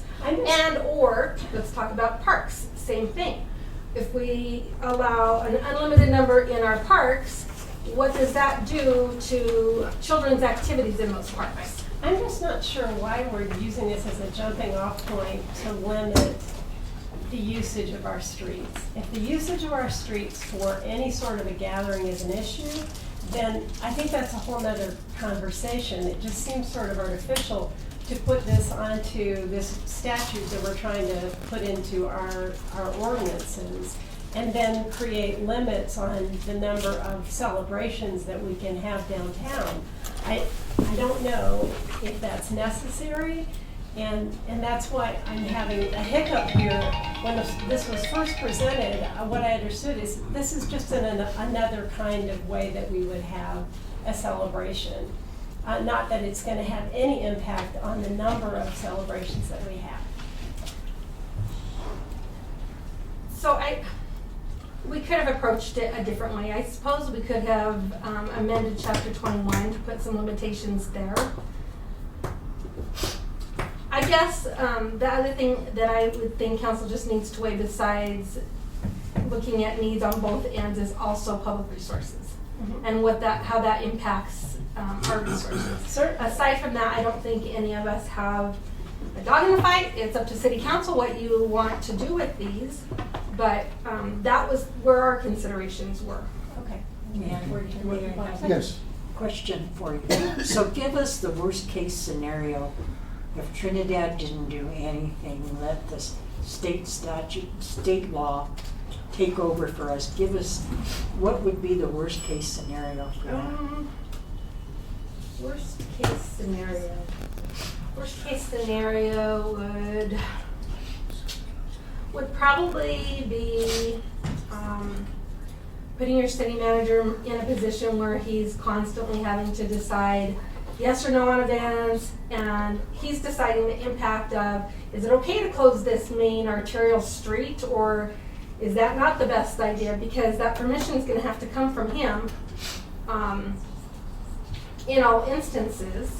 And so we do nothing. I kind of interject here, correct me if I'm wrong, Audra, unless this festival permit, the state allows each liquor license holder to have 9 per year. So if each liquor license holder in Trinidad came in and said, I want to have a festival and I want you to close down Main and Commercial, am I the one that says yes, no, not you, yes, of course? We're trying to set up some kind of system where you know. Give me a rough idea, how many liquor licenses do we have? There's about 42, but there's probably about, I'm gonna say half that number, maybe a little bit more than half that are eligible ones that could participate. That's 189 festivals. And You know, as a practical matter, it could result in the closing down of Right. the major arterial every single weekend. And frankly, council has not yet heard from that demographic of society or of businesses on that subject yet. There have been people who have spoken for that segment saying what they think they like or what they think they benefit from, but they have not heard from those businesses yet. And I know And that's that what we some wanna of do that tonight. is, some of those people are here today. And then that's why, that seems to be the whole thing behind this, is that closing of that Main Street commercial section, so. Right. Let's do this, let's go ahead and bring up the Thank you, people. Audra. Thank you, that are- Audra. Thank you, Audra, thank you. Thank you. Like I said, we have a few people, we have 3 people here that have signed up. Are there any others that want, if you want to raise your hand, that you want to speak? So we know how many people want to speak on this. So that'd be 4, okay? So what I'm gonna do here is we're gonna allow 5 minutes apiece to speak. So let's get started. Nancy Lackey, you wanna keep time? I will, yes, sir.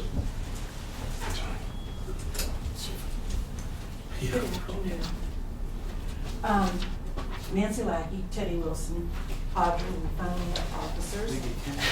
We'll get them to you. We had our first board meeting yesterday with the new officers. And in that meeting, we discussed the festival issue also, because we're somewhat concerned about traffic, road conditions, paths of traffic, and so on and so forth. But just to give you a bit of history, and this is not etched in stone, from 2017, when we had the first entertainment district event downtown, we had 3 bars that participated. That was Bricks, Moose's, and Ristra's. In 2018, and again, I'm not clear on this, this was the beginning of Purple Toad. 2019 was Smokehouse. Then in 2020, we didn't have any events because of COVID. So Entertainment District went dark for that year. And 2021, when I was the president, I had to rebuild the committee, the board, and we had, do you have that paper? We had 6.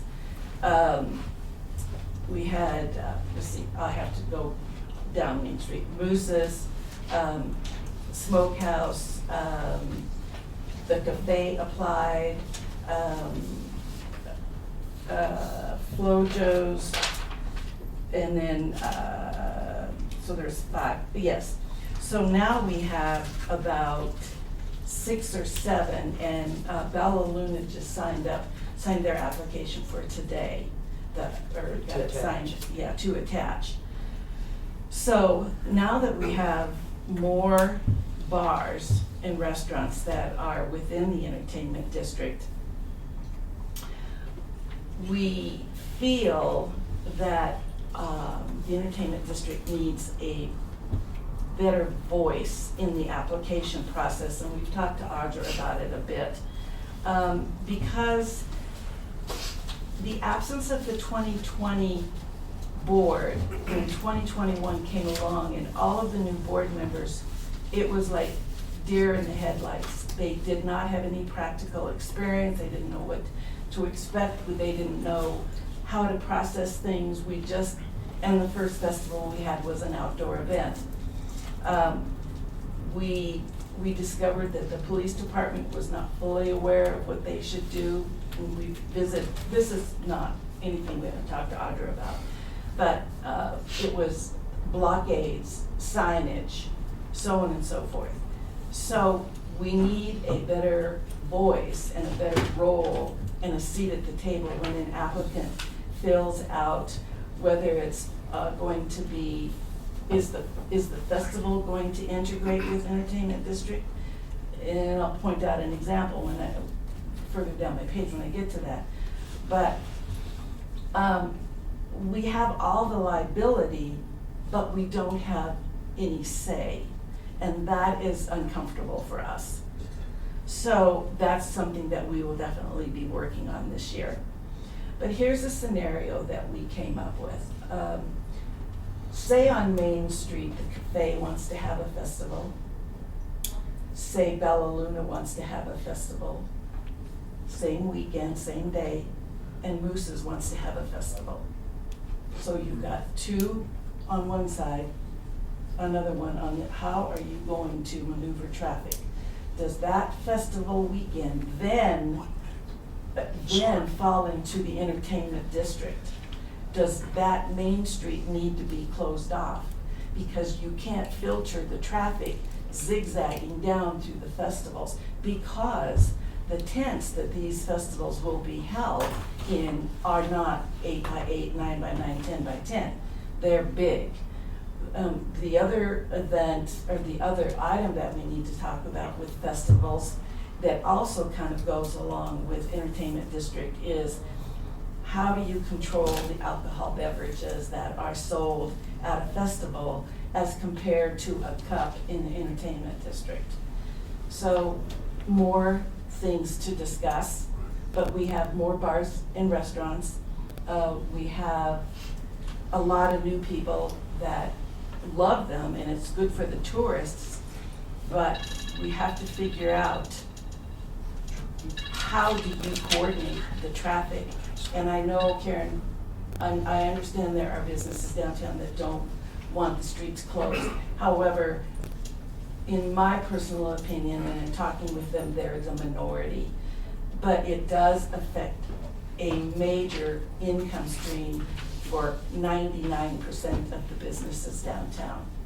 So, Okay, Thank you. Thank you. mhm, Thank you. thank you. Vivica?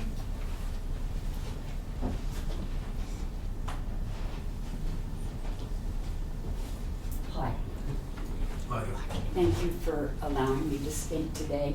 I think you all know who I am. I'm Vivica Atkinson, and I own the McCormick Building, which is situated at the corner of Main and Commercial, the northeast corner. My concern, we have 4 festivals, or I'm not sure the terminology now, but where the street is closed. If you visit today, anytime after 10 o'clock in the morning, there is no parking, even in the Elm Street parking lot, which is where our staff parks, so that there is on-street parking for customers. In my building, I have 9 retail units. I only have 6 tenants because several of the units, the retail units, are combined under one tenancy. Of those 6 tenants, 2 are very much in favor of the festivals and the closing, because it does generate. But I also have 4 tenants who don't have business those days. With retail, for instance, I can only speak of my own shop, because that's the one I know, and I would be happy to provide any figures. I have my books open from '06 on, as to festival dates and when the street is closed and what that impact is retail-wise for my business. My clients, a lot of them are middle-aged and older. Some are mobility impaired. Where do they park? Which means they don't show up. They can't. They cannot get to my store because main commercial is closed above and below and on either side for multiple blocks. So that is a big consideration in terms of how many festivals we can accommodate and stay in business. I do tell my staff on the days that we have events where we have no business except for inquiries for bathrooms, and we are doing a lot of cleanup afterwards. And I mean a lot, including sometimes vomit and other bodily functions that I don't want to bring up. Those are things that impact us. It is our give back to the community that not every day is our day to have commerce.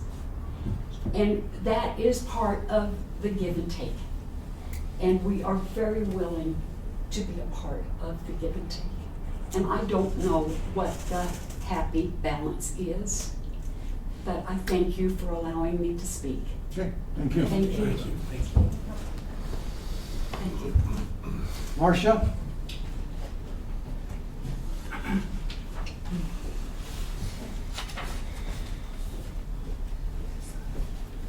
Hello, Hi. Mayor, City Council. Thank you for allowing me to come in and speak. I have notes here, so, because I tend to digress and forget what I know. I'm really happy that all of these events are coming up, that we need the tourism. It does create tourism. When it's done it in a good way, we are all going to benefit from it, and I appreciate that part of it. As a merchant, and as all merchants, we enjoy the increased foot traffic as much as we can get all year. I perceive that the large number of areas and venues that Trinidad has already made available for upcoming events to be scheduled in would be viable to allow for other locations than through the main arterial of town. I think it's created excellent alternative choices to alleviate congestion by over-eventing the city's main thoroughfare. I know that there were events that were held last year that were very well presented and represented. The Santa Fe Trail Bicentennial, I believe, was fantastic. It was a very populated event, very well attended, as the Artocade was as well. And I think both enjoyed huge turnouts. In large part, I do think, because both of the events were people and family friendly, what I call G-rated events. And to address the interaction with business owners and fellow merchants, I think that we should all always be treated with the kind of respect and professionalism that was shown to us by the appointed manager of these two examples of events that I just gave. And on a side note, in my opinion, fellow business owners should not have to wonder if any event will become stressful or fraught with struggles. Fellow merchants should never feel bullied or offended by actions and words that are extremely impolite from those that represent this fine city. Trust me when I say we get enough of that from some of our customers without having a festival on our front doors. We're all in this together, the way I look at it. We're on a good ship, Trinidad. We need to be very careful not to put a hole in the bottom to ensure that we have continued smooth sailing for all aboard. And some of the things I'd like to present in moving along is to respectfully request for consideration during these decision makings for events being scheduled and the locations, is to not have our sidewalks obstructed with tents, boxes, equipment, and other items that are related to that event or part of that event. We ask that all items that are connected to an event be placed in the street or stored well away from fellow merchants' shops. This opens up the sidewalks for exactly what the city planned for the city of Trinidad to provide, a pedestrian-friendly walk around town. It also helps people in wheelchairs, those that are aged, those that have to use walkers and canes to get around, as well as small children. And in this respect, I'm talking about public safety. And this is more from our business perspective, is that we should not be met with obstacles or our customers set up against buildings or running over into the doorways that block access to businesses. And furthermore, attendees in chairs or standing along open sidewalks do have more space to occupy those areas of the sidewalk without standing in the doorways and blocking access into their fellow merchants' shops. When 1 minute, tents. ma'am. 1 minute, I'm sorry. Yes. There's 1 minute left. Okay, I got it. Sorry. Thank you. When tents and other stuff are not set up in the sidewalks. This is a walk a mile in our shoes from the merchants trying to do business in the area of any event or festival. But respect does go a long way in interactions. So I'd like to say I'm very proud of Trinidad's solid leadership. And I like seeing Trinidad thrive. And like the privilege of being a small part of the direction it's going in. Just for an idea, you might want to consider, I don't know how hard this would be to do, is to maybe place a power pole in the parking lot at Animas and Main to provide a setup for any event that should choose to be there. Having a captive audience of those bars and restaurants along that way would maybe be able to be used to the benefit of all those businesses. And perhaps having some tents, vendor tents. I'm not understanding everything about the liquor licenses, but if perhaps 10 tents could be set up in that area, then perhaps other businesses that have restaurants and liquor licenses could be comped or give it to them as a gratuity, a tent to set up in during that event to serve their beverages as well. Thank you. So, thank you for your time, and have a good week ahead. Thank you. Okay. And one other person?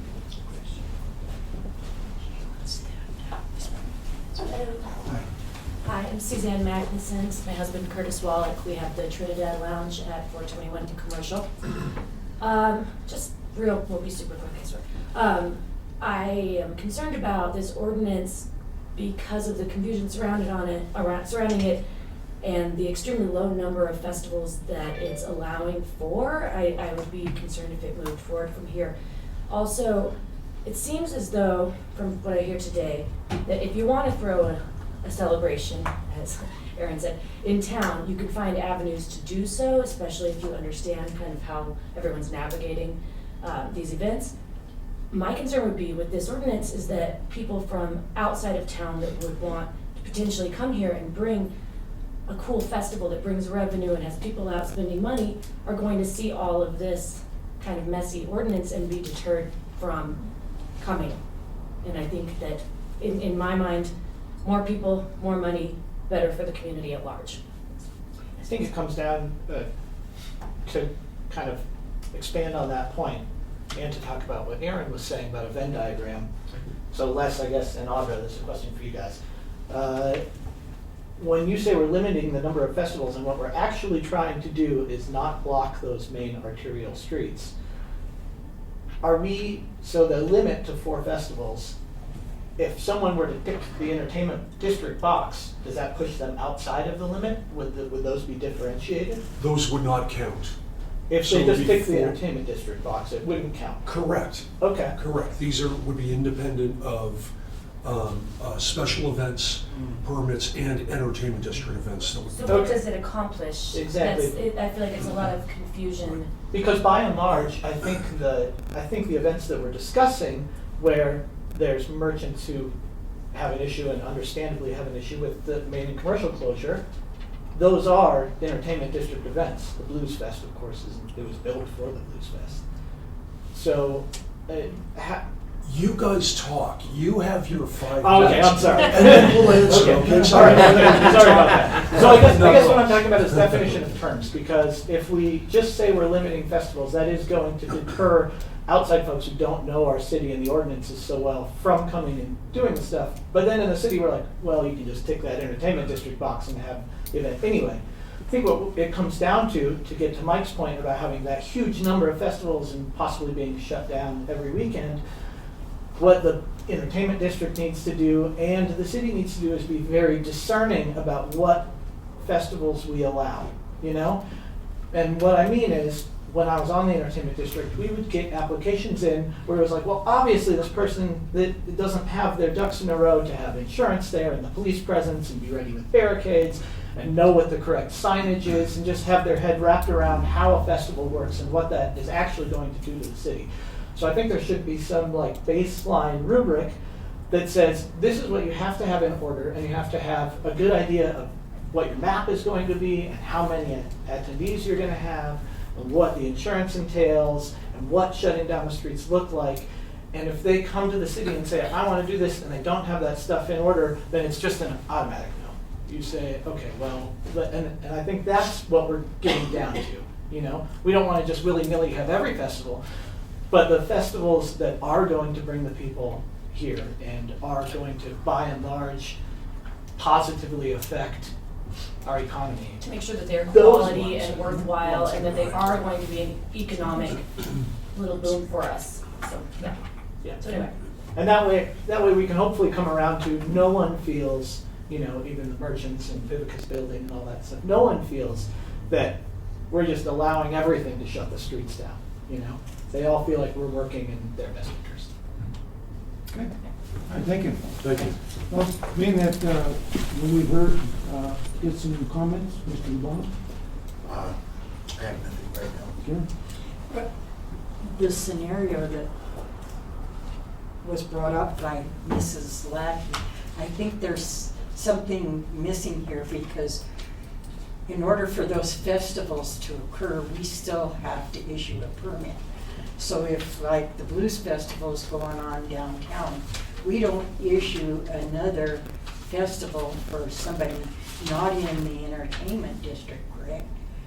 We still have that leverage to figure out to grant or deny access to more than one festival in downtown. We have the ability to grant or deny, but if you have the Blues Fest or Santa Fe Trail Days, that's not a festival. Right, but what Mrs. Howard said is if the entertainment district is having an event, Right. and then there's 2 or 3 businesses that are not in the entertainment district that want to have a festival. I think you misunderstood. I don't mean to interrupt, but my statement was, if you have 2 or 3 festival events going on downtown, and they're on opposite sides of the streets, does the traffic flow itself But see, then put it in the entertainment district? but the city still has the authority, if, say, 3 festivals wanted to go down Main Street on the same day, we wouldn't grant all 3 of them. Right. Okay, so let's talk about her scenario. If Moose's wanted one, Bella Luna wanted one, and the cafe wanted, they all wanted their own individual festivals. They all Right. wanted a section of the street closed off for that festival. I guess that would be the basis why in our ordinance we're asking that these efforts be coordinated so that they join and make one festival. They would all be responsible for the service and what have you inside of that parameter. And if they wanted to invite Trinidad Lounge, for instance, to come join the festival, because Trinidad Lounge, where they're located, we have a difficult time closing the street all the way down there for the entertainment district because of the interstate traffic that comes off, then they can come up and join that festival. So our limitations on these numbers, it wasn't intended to harm anybody. We know that we have parades every year. We know that we have Santa Fe Trail Festival. We have all of these things. And what we're asking is that these entities that are able to apply for these festivals be inclusive. Entertainment district events can't be that inclusive. They can only involve the businesses that are in the district, in that closed off street area, So, for instance, Trinidad Lounge, even though they were a member, could never come up here and serve alcohol up here. So, again, back to what I said, there wasn't a whole great purpose for them being in it because it was impractical. Club 14 is another one. They're in it now, and really, unless they do their own event under the entertainment district's title, there's no other benefit. They could do a modification of premise and accomplish the exact same thing. Could I add just one more thing? I'm sorry. Curtis made maps for us last year. And the reason that we had the maps made, and I think, Audrey, you still have them, they outline the city and divide the city so that the entertainment district does not have to always be on Main and Commercial, where it took side pocket streets and it was drawn in such a way that if you were going to have a small festival of maybe attendance of 1 to 500, you could then be located someplace else within the entertainment district, but be a festival. You know what I mean? I think what Audra's saying though is that if it weren't attached to any of those liquor license holders, they're not allowed to participate In the entertainment district. Yeah, so like, where this would allow them to, Right. like, say if you were to throw a festival at the Elm Street train station, and it was only to connect to there and FloJo's, like they were the only ones who An could entertainment participate. district event. Yeah, where now with the festival or alcoholic beverage festival license, you can invite any liquor license holder Right. to then be able to serve at that festival. We area. have one more comment from Vivica, and then we also have somebody, it's actually Marty, who wants to address. So Vivica, did you have a quick? Yeah, my quick question. Can you come up here, please? I'm sorry, we're recording everything. Oh, well, I really don't want to be recorded. Too late for that. Boy, I'm sorry. No, I would beg council, if you want retail business downtown, please keep the consideration as to how you do that. I know, and I love going to your place, you know. Hey, we're all in this high tide, let's all vote, somebody already said that. But please, if you want retail as well as bars, restaurants, can we have somehow figure out how we can do it so that we can all survive? Because if there is, like Nancy says, a tent here and a tent there and a tent there, we have to close the street. I understand that, but what happens to my clients? I don't know. We right now have a parking issue. When we close off that street and our parking lots are already full, where do the people go? And how far away do they go? And are they then able to get on a hot summer day downtown or wherever?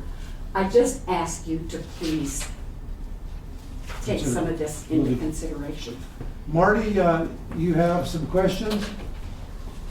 I just had a comment, Mayor. I just want to reassure the businesses and council and everyone that's discussing this proposal or this in this discussion that there is a process. This isn't something that's just thrown together. Every applicant, everyone that has the intent to plan an event, whether it be a festival, an alcohol festival, or whether it be a Santa Fe Trail Days, or whether it be a Trinidadeo, there is a process that is followed.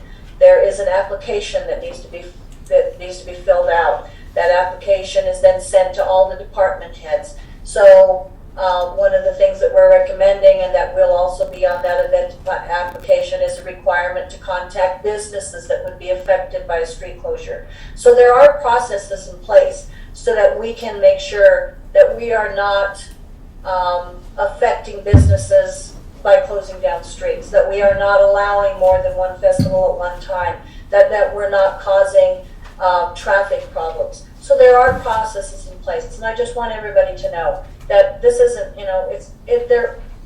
this is something that we are trying to control and doing it in the best manner possible, so it's a good thing for everybody involved.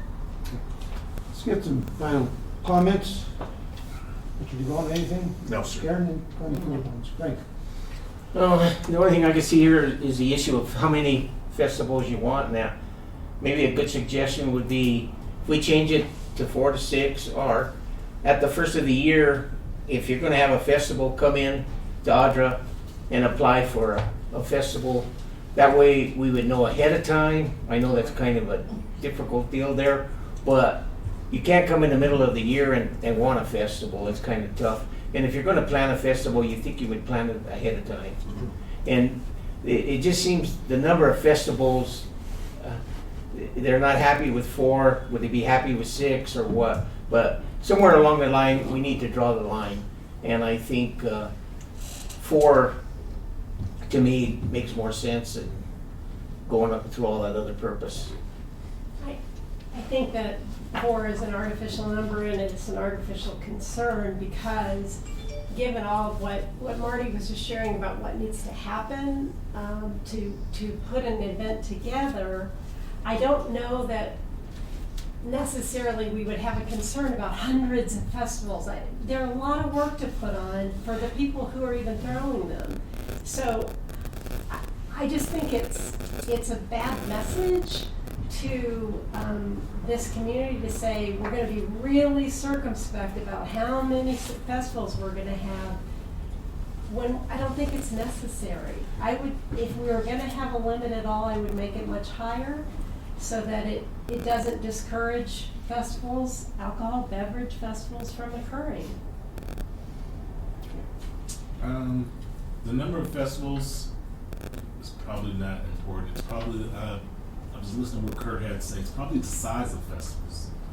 Like if you're a restaurant owner on Main Street and you want to block the whole street off for 3 people, that's not a festival, is it? That's just you throwing an outdoor party. But if you say I want to have 200-300 people show up, then okay, so the nuances is the number of people you plan on having at your festival versus how many festivals should be taken into consideration. So if you say, we expect the bike rally to bring in 1,000 people, okay, you probably want to close down Main Street for certain, and insurance and security and rails and alcohol and all that. That's a festival. But if you just want to have 20 people in front of your store, you shouldn't be allowed to close the street down. You know what I mean? That's just kind of my take on it. So.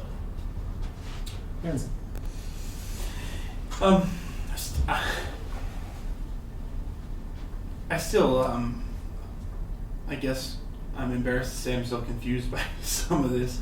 I do think it's important that we don't limit opportunity to bring people to Trinidad. I think that's super important.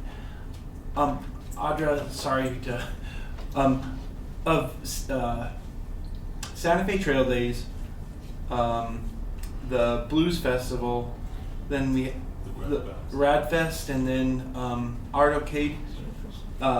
What do all of those fall under? Marty's on here too, she can answer. So Artocade did just a Chapter 21 special event permit because they do a parade. And then Blues Fest used Entertainment District previously.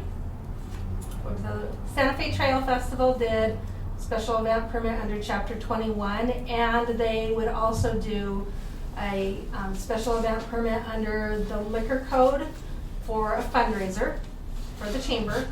What was the other one? The Rad. Rad Festival only did a special event permit under Chapter 21. Okay, so I had a question. So all of those draw a pretty good number of people.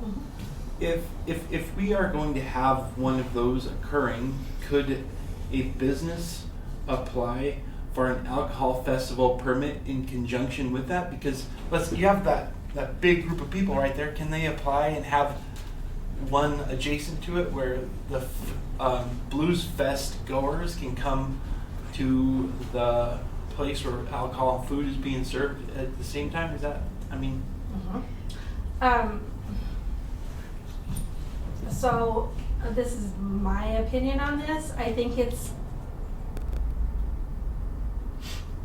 think I would prefer to see an alcohol beverage festival permit for the Blues Fest, because then it's inclusive. Okay. Trinidad Lounge, for instance, can come up to the area that's blocked off and be a part of that festival.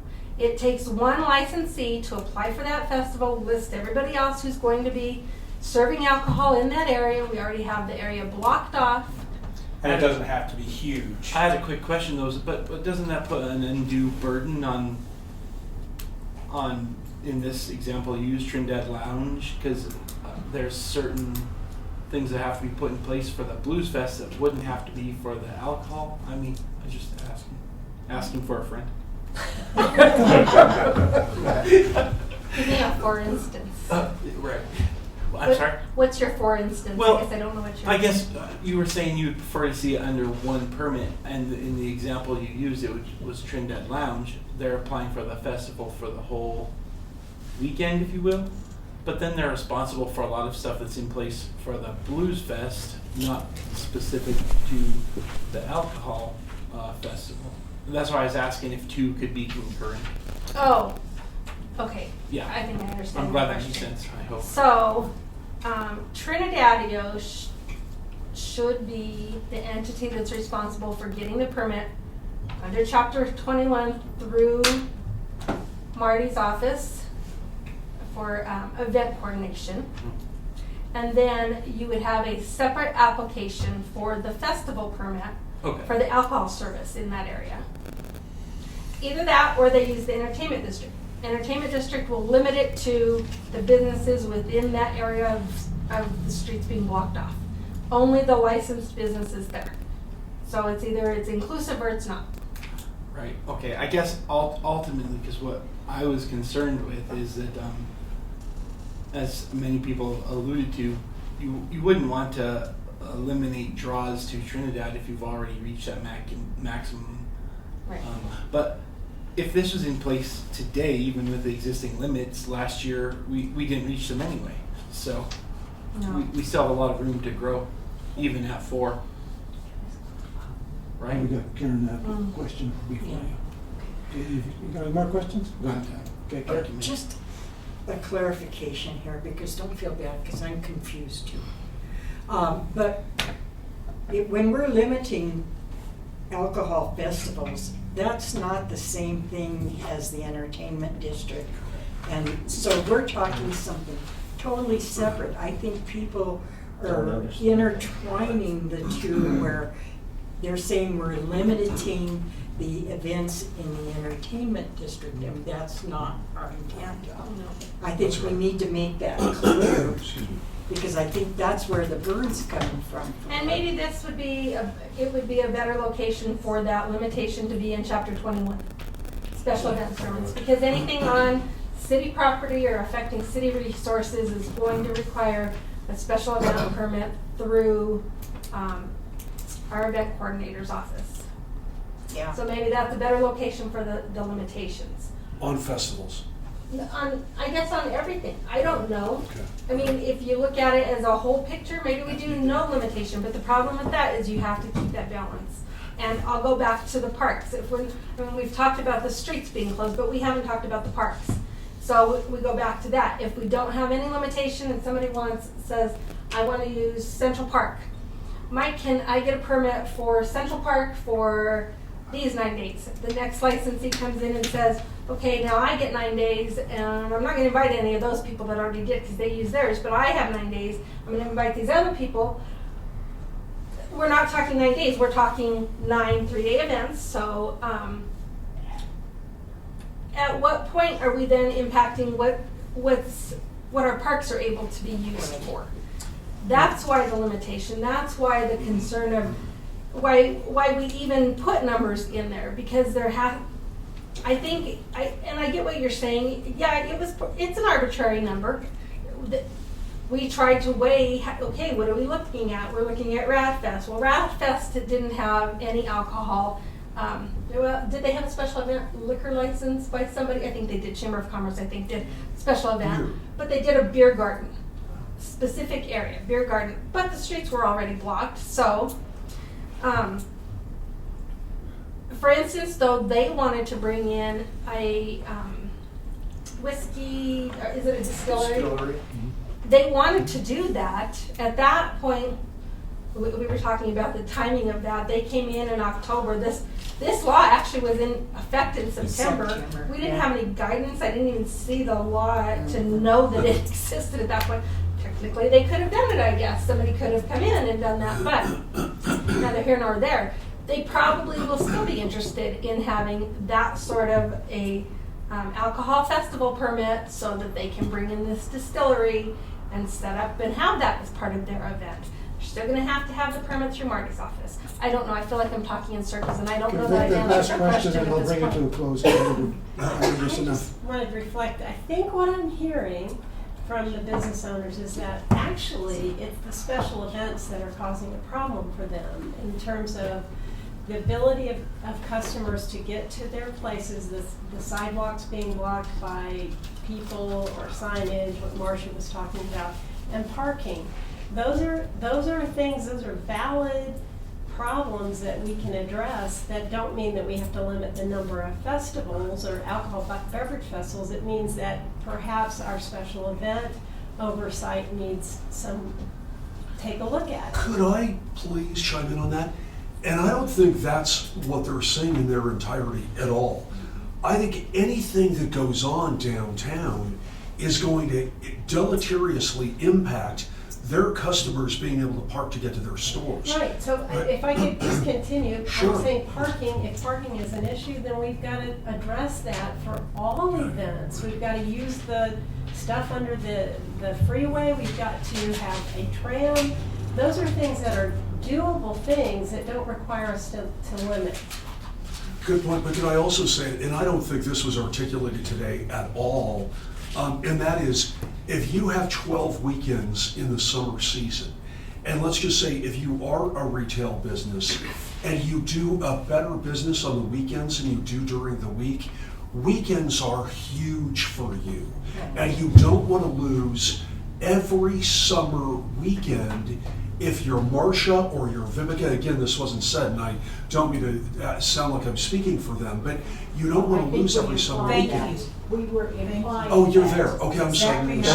So, but that wasn't stated, and sorry. no, it's okay. I'm just saying I think that's a big concern for businesses like that. And so if you have 4 of these, festival, alcoholic beverage festival celebrations, I'm going to call them now, just kidding, then you've got 4 of those, you've got however many of the special district, the entertainment district, and then you have however many of the special events. That's what is the reason why I thought we should have a limit on this new thing that we were doing, because you could potentially have so many of the other, and it also seemed like the Blues Fest, which by the way I think is going to be happening 3 weekends this year. I heard a weekend in June, weekend in July, and a weekend in August, I believe. 2, okay, down to 2. Anyway, I'm shutting up now. Okay, let me go ahead and finish this. Yes, sir. I think we've hammered this enough to death. I do that. I want to make some comments here. One of the things is that, in commercial, the impact, like you said, that it has on the businesses. We need to really take that into some serious consideration. There has been some recommendations. Can we, and I've already talked to Mr. Valentine about that, and is it possible, and it was mentioned today, to take and move that event over toward Animas and Main instead of Main and Commercial?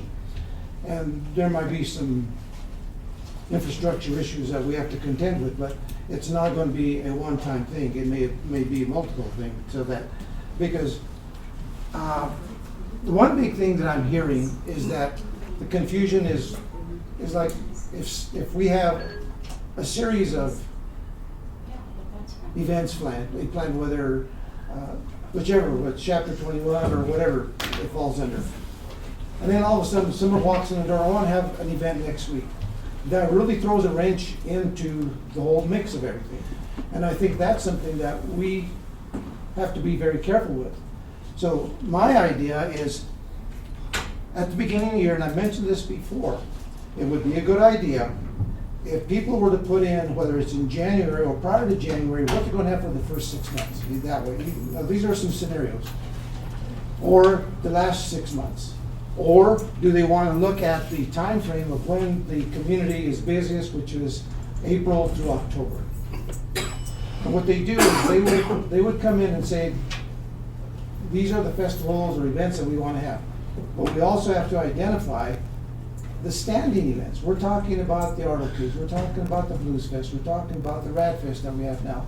So these are all events that are standing events, so we take a look at those. Plus then you also have the ability to allow the additional 4 events that we're talking about. And that's where Audra's talking about, we merge all these into chapter 21 and how to control all those. So I really believe that if we're going to do justification to any one particular event, they have to be planned accordingly, and they should be planned over a period of time, because like somebody said, if somebody wants to plan an event, we have to make sure that they have the resources to do the events, that all of a sudden they're going to have an event where, like Naaman said, are you going to have 10 people there, or are you going to have 200 people there? So we need to have some controls over this overall. So I really believe that we really need to look at those aspects as to what really is going to be the most beneficial for the community and not impact the businesses. And that seems to be the real rub here, is impacting that main and commercial area. Because between the entertainment district and this new festival, it kind of begins to blend together. And I think that Audra has a good idea, is bringing them all under the chapter 21, correct? Under the festival permit. Other festivals, whichever one it is. I really believe that that's probably maybe the best idea here. But we need to have some limitations, because we cannot close the streets down every weekend for an event. I think there needs to be some, I think that, because I think it's been mentioned though, is that 4 downtown events plus 8 plus 5 private unlimited events. I think those all need to be still taken into consideration. I agree. Make sense? Audra? It does to me. I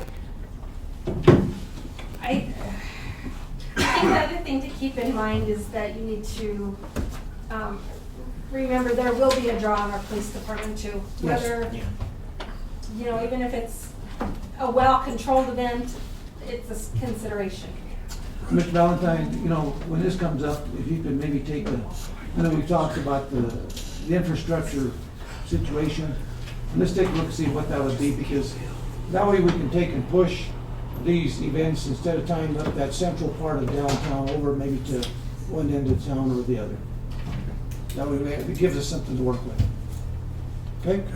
Make sense? Okay. Sounds like we have. So, for you to stop, because I assume you want this ordinance to go forward, and if so, how do you want it worded? I don't want to come back on Tuesday and we don't know what we're putting forward. That's really good. Maybe when What'd you say? I like Tuesday surprise. Says that's fairly demanding. maybe. Right, but appropriate. This whole idea was to bring this work session, because there was a lot of questions. Maybe what we need to do is go ahead and do the language on it and bring it to another simple work session, and then we go toward the norm. I know it's going to take some extra time, but maybe it's better to do it that way than try to force you to do something by Tuesday when you're not ready for it. I guess I still don't even know exactly what we're changing though about what we have in here. Aside from if we pull, I don't want to pull the limitation to the special events though, because I think that's even. We should do, so we already got some festivals going. We should do availability blackout dates That's a good idea. Yeah. to say, this is what we have available. That's a good idea. And then we have people work around our schedule as a city. So we can control the weekends that are available.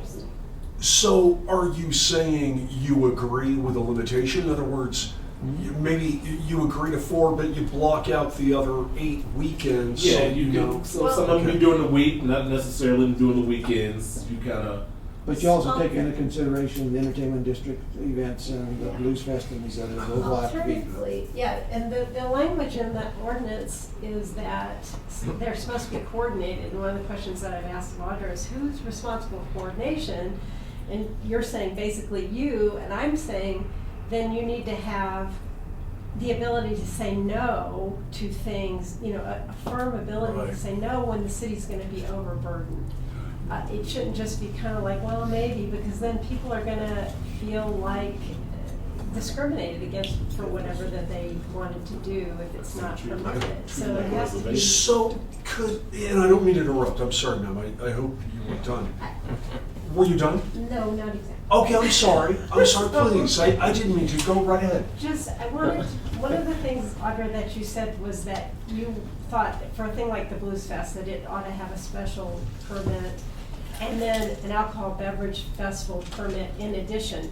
That would take away one of those ones that's at Main and Commercial though, right? One of those, Yes. those things. Yes. Okay. So it isn't such that we can tell people that if it's just the way it is, that the two things are separate. Right. So they're not, they are separate, but it goes against that number. If you have So alcohol. maybe we add language that says the limitation on the number of festivals may be Integrated. increased at the city manager's discretion. Yeah, I think the And then language- I don't know, I think the language is already in there that the manager, city manager does have some discretion to allow or disallow. That's what I read in the language of the bill. But you know what, something we're forgetting here too, this is a test, I mean, this is the first Yeah. year. Right. There's nothing set in Exactly. stone that we Right. can increase those if the need be. Yep. There you go. And how about if we bring the ordinance forward, you can amend the number, right? Like when it's, first reading, second reading, if you want to amend the number from 4 up, I don't think anyone wants to go 4 down, but you can amend the number or leave the number the same. We can try this ordinance, this year. We can talk about amending Title 21 and doing that.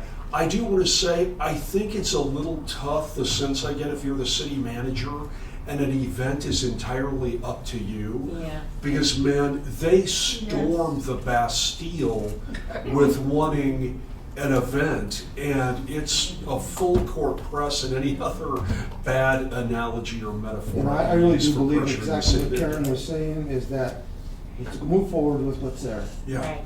And then at the end of this next year, we take a look at it again. right, And see what, exactly. And see what changes. I mean, Because that's Exactly. set in stone. there's a big question mark here too. Yeah, Because we don't know how much this is gonna impact city services. that's right. How it's gonna impact our budget. So anyway, Council, last question. This is it. I just wanted to,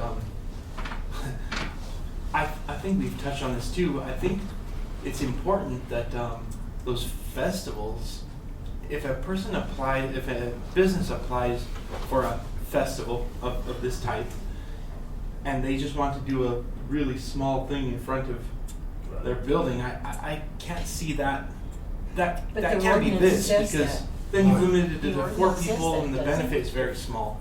Right, that's fine. So I think if we saw an application for a festival like that, we would say, look, our ordinance requires coordination. If you're Yeah, going to okay. truly have a festival, you need to probably involve other entities that are eligible. Otherwise, they apply for a modification of premises. Seems like you thought this was. Well, yes and no. I can go either way. I went back to what would happen if we had nothing. I think we would have still a good grasp on it, just with Chapter 21. It's going to force your city manager to grant approvals probably in all instances. And that's where it gets a little bit difficult. Maybe it might be not in his best judgment to say, yes, I'm gonna give you permission to use the street. Maybe it's not his best judgment because X, Y, and Z is happening that weekend too, but it's still a consideration. We'll put it forward. So the final answer is, go with what we got. Let's look at maybe moving the power or whatever it needs, wherever is best instead of that four-way intersection right now. I think those are the two main things that are the main concern right now. Absolutely. Okay, all right. Okay, let's go ahead and end the work session. Are there any items coming up that people want to talk about? Mr. DeBoma? No, not. Karen? No, sir. Thank you. No. Aaron? I'm thinking. I mentioned last time that I thought we needed to have a discussion about Trailton, Fisher's Peak, and we haven't had a discussion about that. I think we still need to have a discussion about that rather than presenting a public decision about whether or not that's something we support. We've already, had some discussion with Mike as to how to go forward with that. And what I'll do is I'll talk to you about that, because that's going to open up a whole different issue. It's an important It is. issue for the city. It's a hugely important thing, so I don't know that I'm comfortable with it not being a complete discussion with Oh, there all will of us be. involved. Oh, there will be a complete discussion on it. It's just that everything like that has got to be. There's a process to it as to how we go about this, because it involves, a grant that we have in place now, and I'll talk to you a bit more, give you more explanation. All right? You get you more comfortable. Anything that you have? Nothing. Aaron? I'll try and make this as quick as I can. I'm never do things quick. I mentioned this before, and actually this is sort of piggybacking on what Councilman Shu has said recently too. I still think we should look at maybe just having some sort of discussion about how we liaise with the marijuana industry at large, how we interact with them. I know it's still a long way off, but was it the Senate or Congress that passed? Congress did. Yeah. It's up in. So I mean, it's still a ways off, but it's something that we should be aware of, I think. And Councilman Shu said it'd be helpful to have a person that knew the industry well, that we could liaise with. I think that'd be something beneficial to have. I wanted to mention that again. I don't know if it would warrant a work session. I think Mr. Valentin, I think the next one that we have, I think we should talk about code enforcement. About what? Code enforcement. Yeah. Oh, I did. We do have on some coming up. I mentioned the crime in the industrial park. Would that be? Yeah, I mean, part of it. We have to bring that. Yeah. Part of it. Okay, let's go ahead and close this part out. Let's go ahead and take a break. Request a recess. And take a break and come back and go to the special meeting. Thank you. Yeah, come in. I was really That's really bad.